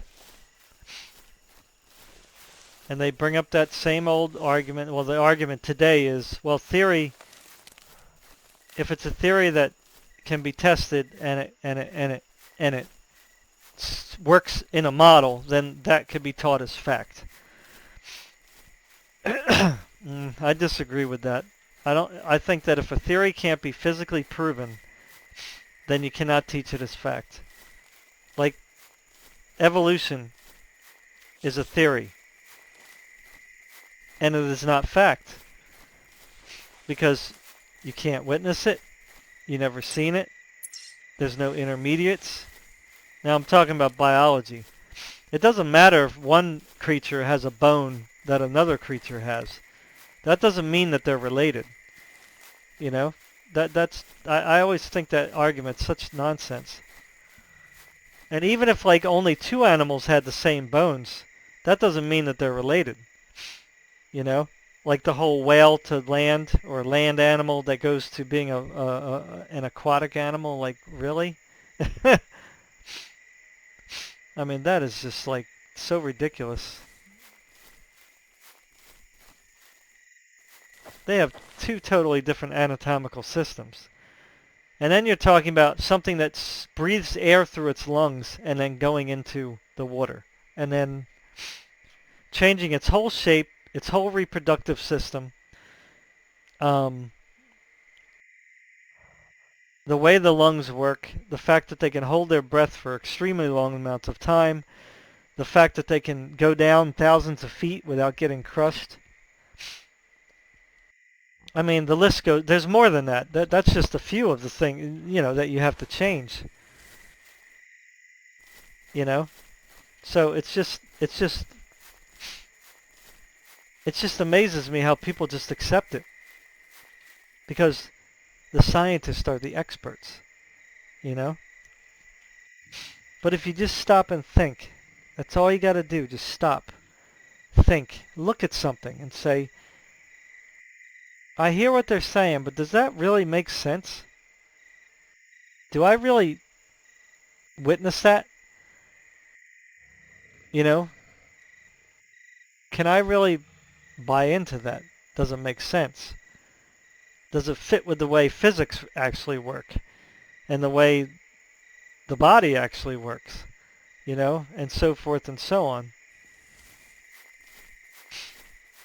You have to question things. You can't just like blindly accept stuff. And that's what everybody does today.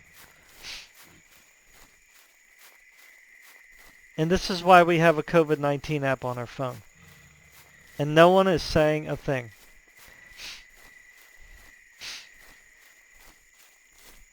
Not the people that matter aren't speaking up. The people who have a voice, you know. I'm just a guy living in a house, you know.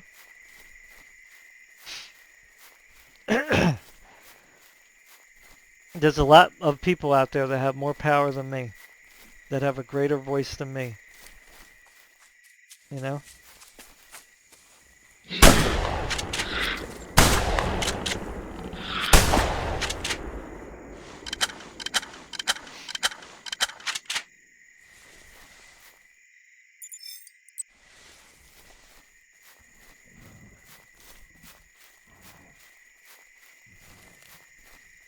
And maybe you're getting annoyed that I'm talking about this stuff. I don't think you should.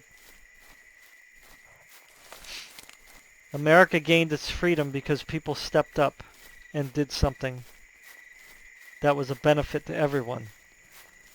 Not these activists that are out there going our way or the highway. Forget about you, you know. They claim that they're fighting for mankind, but they're not.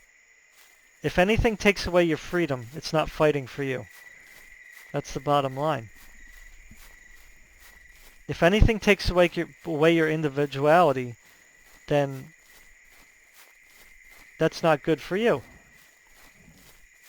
Anything that takes away your freedom of conscience and your right to worship or whatever, that's not good for you. Everything that we do should be based around freedom of conscience, freedom of individuality, freedom to think for ourselves and to manage our own lives. That's good for humanity. Anything else is just control and tyranny. That's it. It really is that cut and dry. Otherwise, you wouldn't have had all the martyrs dying on burned stakes for what they believed.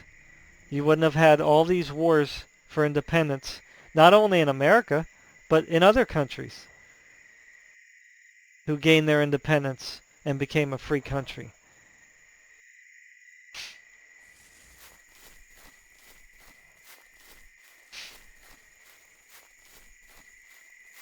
Freedom has a cost, and the cost is always sacrifice. Today, people don't want to sacrifice, and because of that, they're going to lose their freedom. One day, they're going to wake up and go, how did we get here? How did things change? And by then, it's going to be Venezuela, the European Union, China, the former Soviet Union, Vietnam, and the list goes on.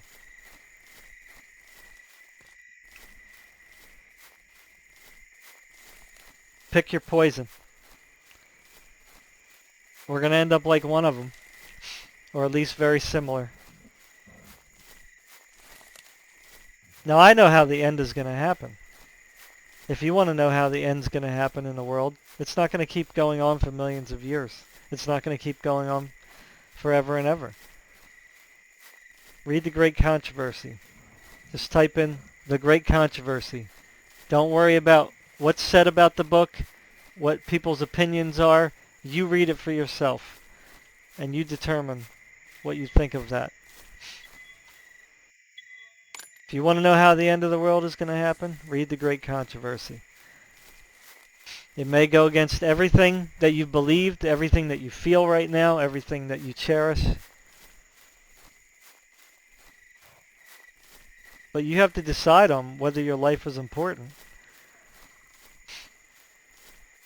And that's not determined by smoking a joint.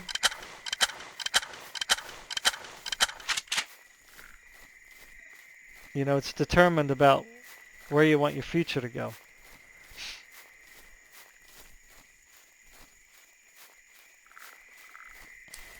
Another thing that you could check out too, it was put out in 2004. Just type in Walter Veith, V-E-I-T-H, Total Onslaught, O-N-S-L-A-U-G-H-T or something like that. Total Onslaught. Watch that whole series. And you tell me if he wasn't spot on in 2004 about everything that we're experiencing today. I mean, just to the T.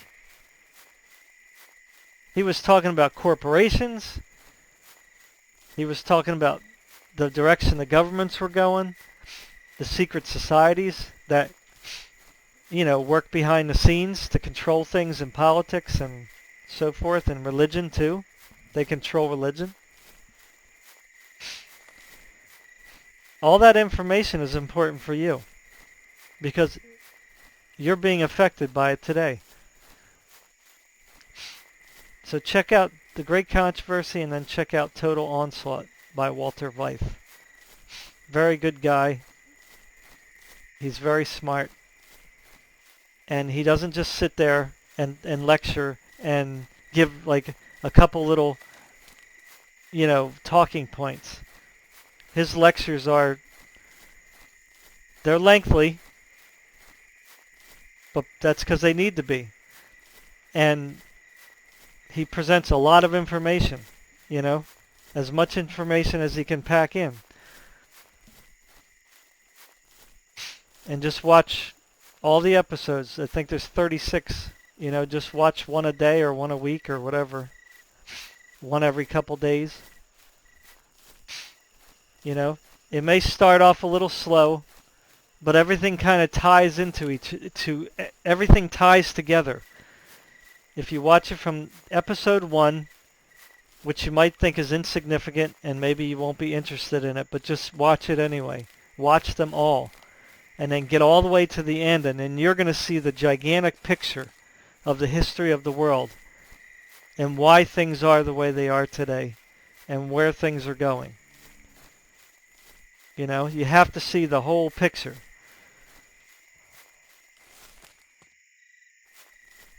That's just my suggestion. That's all. You need to be informed.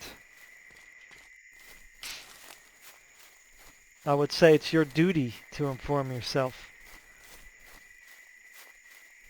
We don't need to follow this radical stuff to feel important.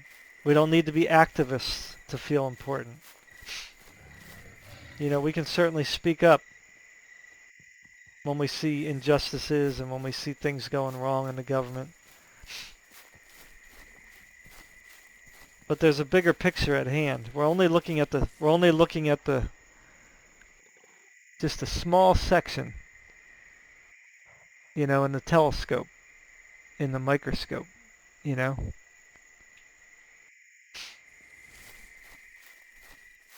You have to see the whole puzzle, not just one piece, because one piece can be deceptive, right? It's like what they do on social media. They show one video that's not even the whole video, maybe 15 seconds, just enough to get people excited or angry.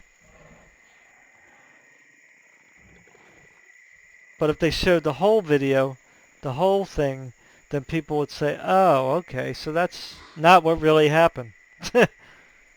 This is what really happened. So such as the world we live in, you got to see the whole picture. You got to look at the whole board of history, the whole board of religion, and you know how that fits in, the whole board of the politics that have been going on through the ages.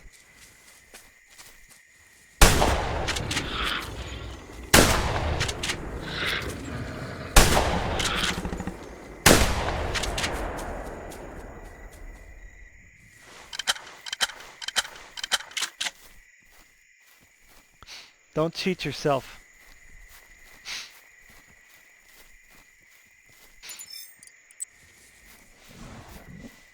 I'd say check out those two things. And show them to your kids too. So that they know.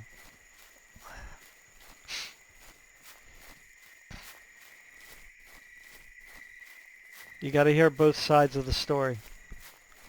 All we're getting every day is just one side.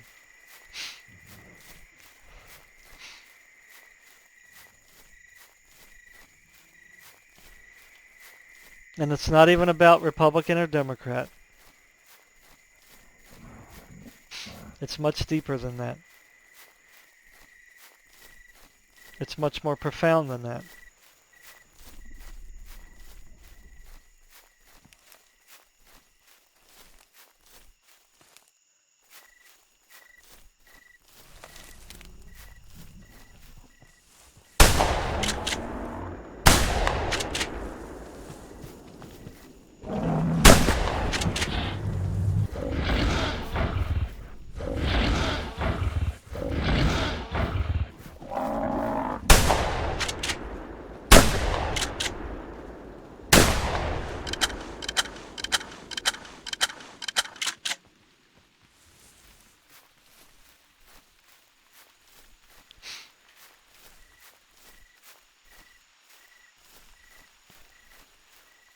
I know I'm trying to get my life right.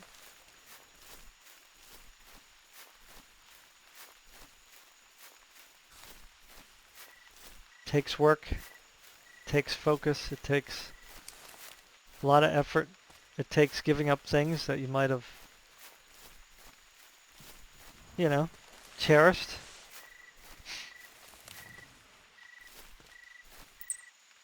People that have seen my videos before, I'm sure, have heard me say that, you know, I was quite suicidal for a while. You know, I dealt with the question of suicide before. And many other very deep emotions, you know.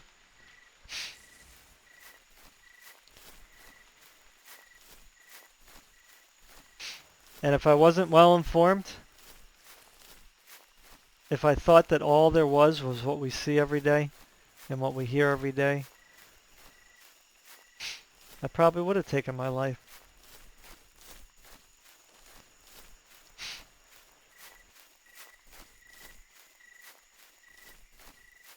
Suicide is never a good option.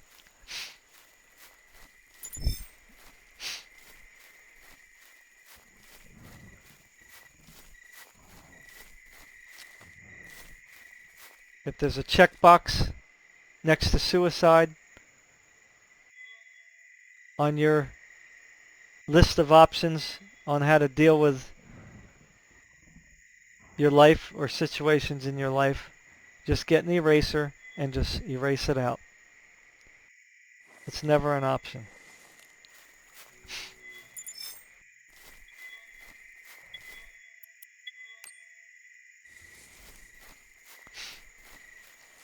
You know, seeking victory is an option.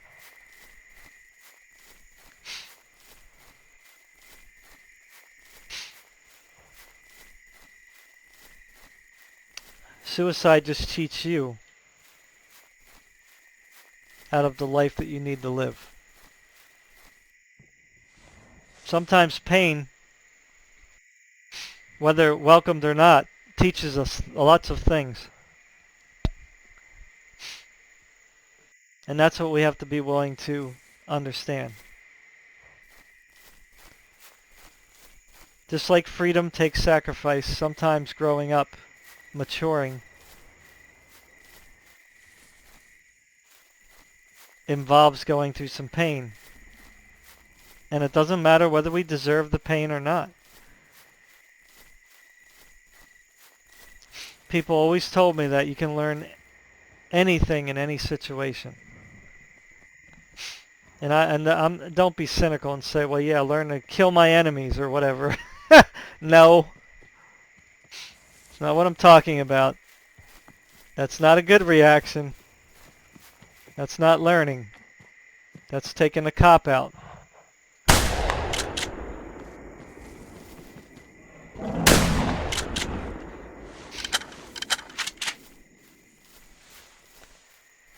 I mean, this is why history is important. There's so many people that were like thrown in prison for doing really nothing wrong except for voicing their opinions or fighting for an actual good cause.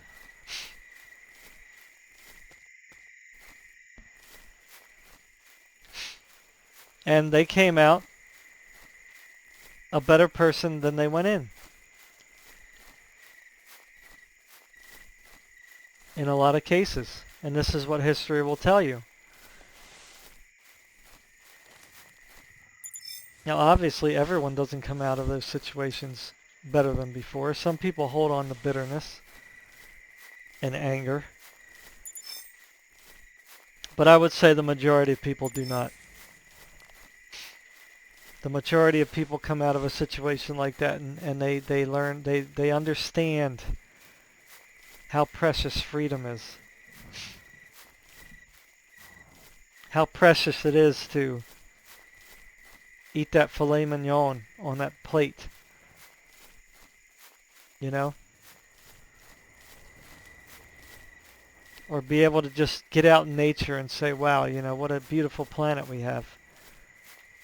You know? Most people, they learn something from it. They become stronger people, better people. They don't take things for granted.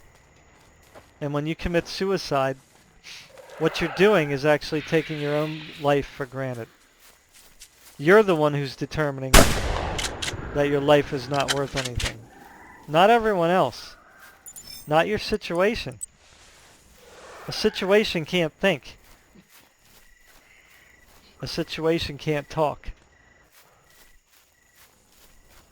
You just conjure all those things up in your own mind.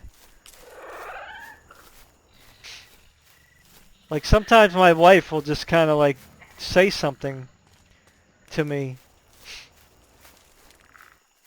and I'll be like,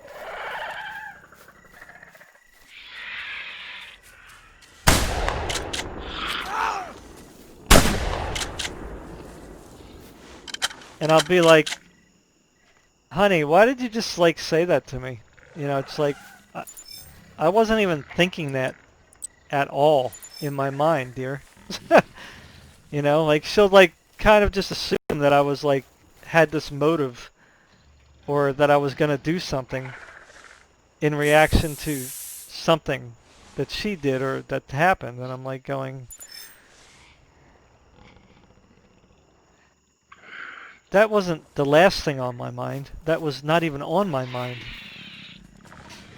So we conjure up things in our head a lot of times for no real reason at all, you know. The mind is a very powerful thing, and we have to be mindful of it, you know.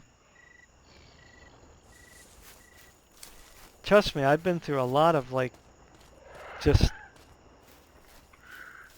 horrible situations in my life. I mean, in some cases, horrific, you know. Which, you know, I can say screwed up my mind for quite a long time.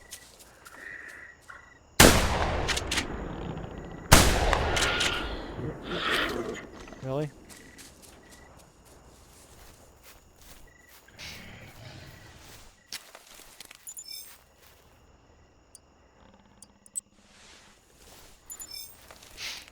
And I would say probably what drove me into doing drugs and some other things.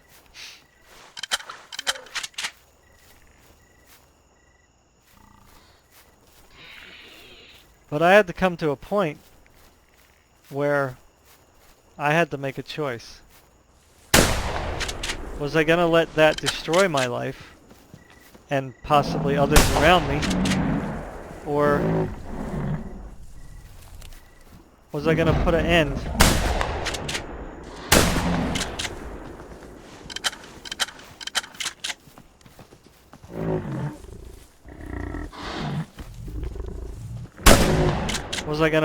to the foolishness and the nonsense? You know, or was I going to continue a cycle of bad behavior, you know?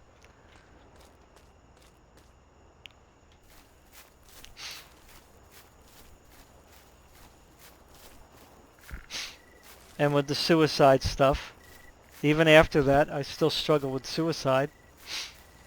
You know, because you don't forget your past.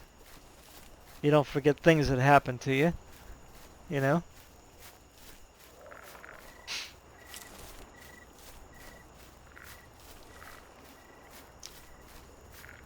Just always remember that life is worth living.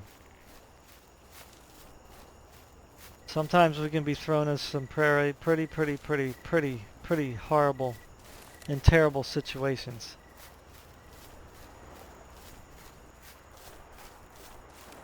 And sometimes we cause terrible situations.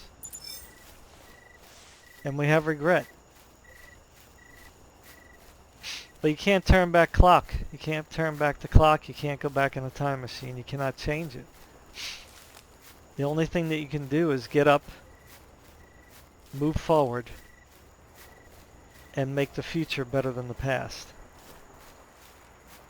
You know?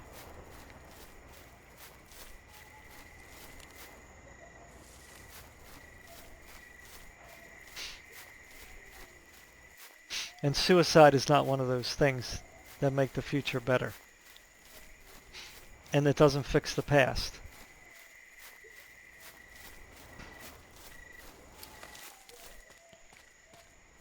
All you did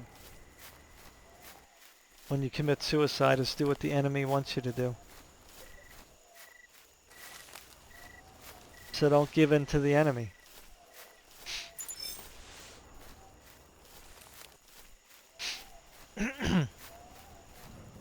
Don't give death any power.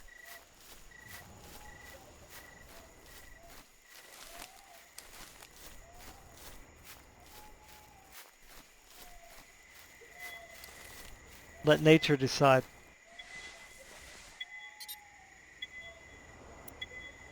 When it's your time to go. Let God decide.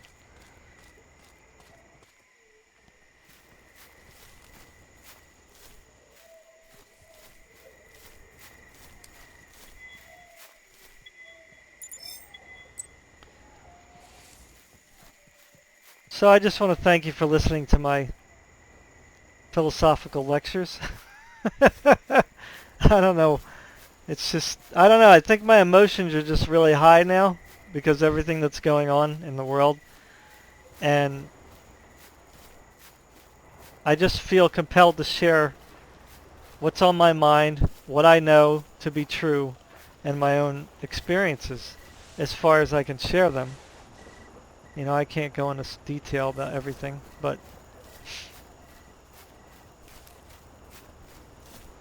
this world is not all that we have.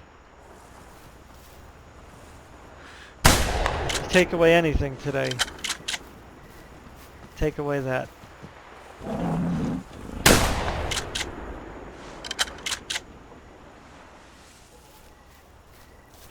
This world is not all that we have. There's more to choose.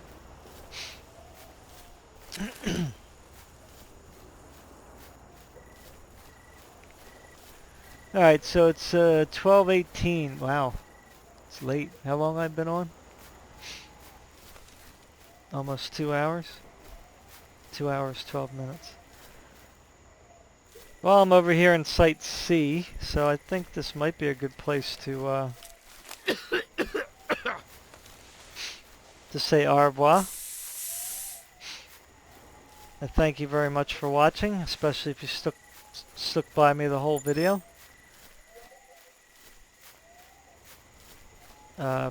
Just, you know, don't let what's going on around us get to you. Things are just really strange and weird and confusing right now. Just don't be part of the mob. You know, don't be part of the mob. The mob is never a good thing. You know, communism, when communism took over, you had the mob. You know, when the king and queen got dethroned in Russia, you had the mob.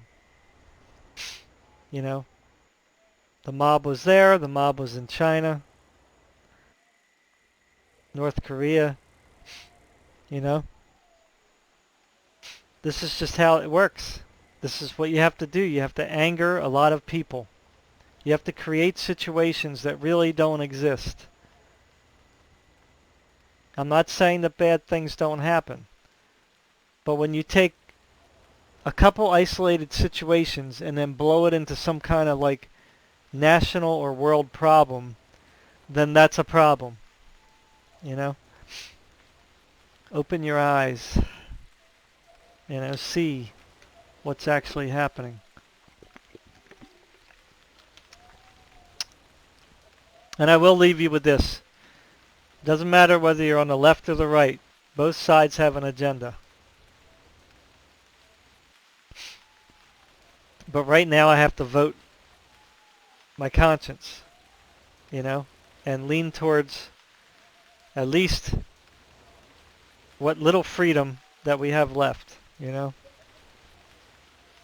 Eventually, total control is going to happen across the globe. There's no way we can stop it. It's prophesied. Just don't be part of the problem. Stand up for what's right, good, and true. You know?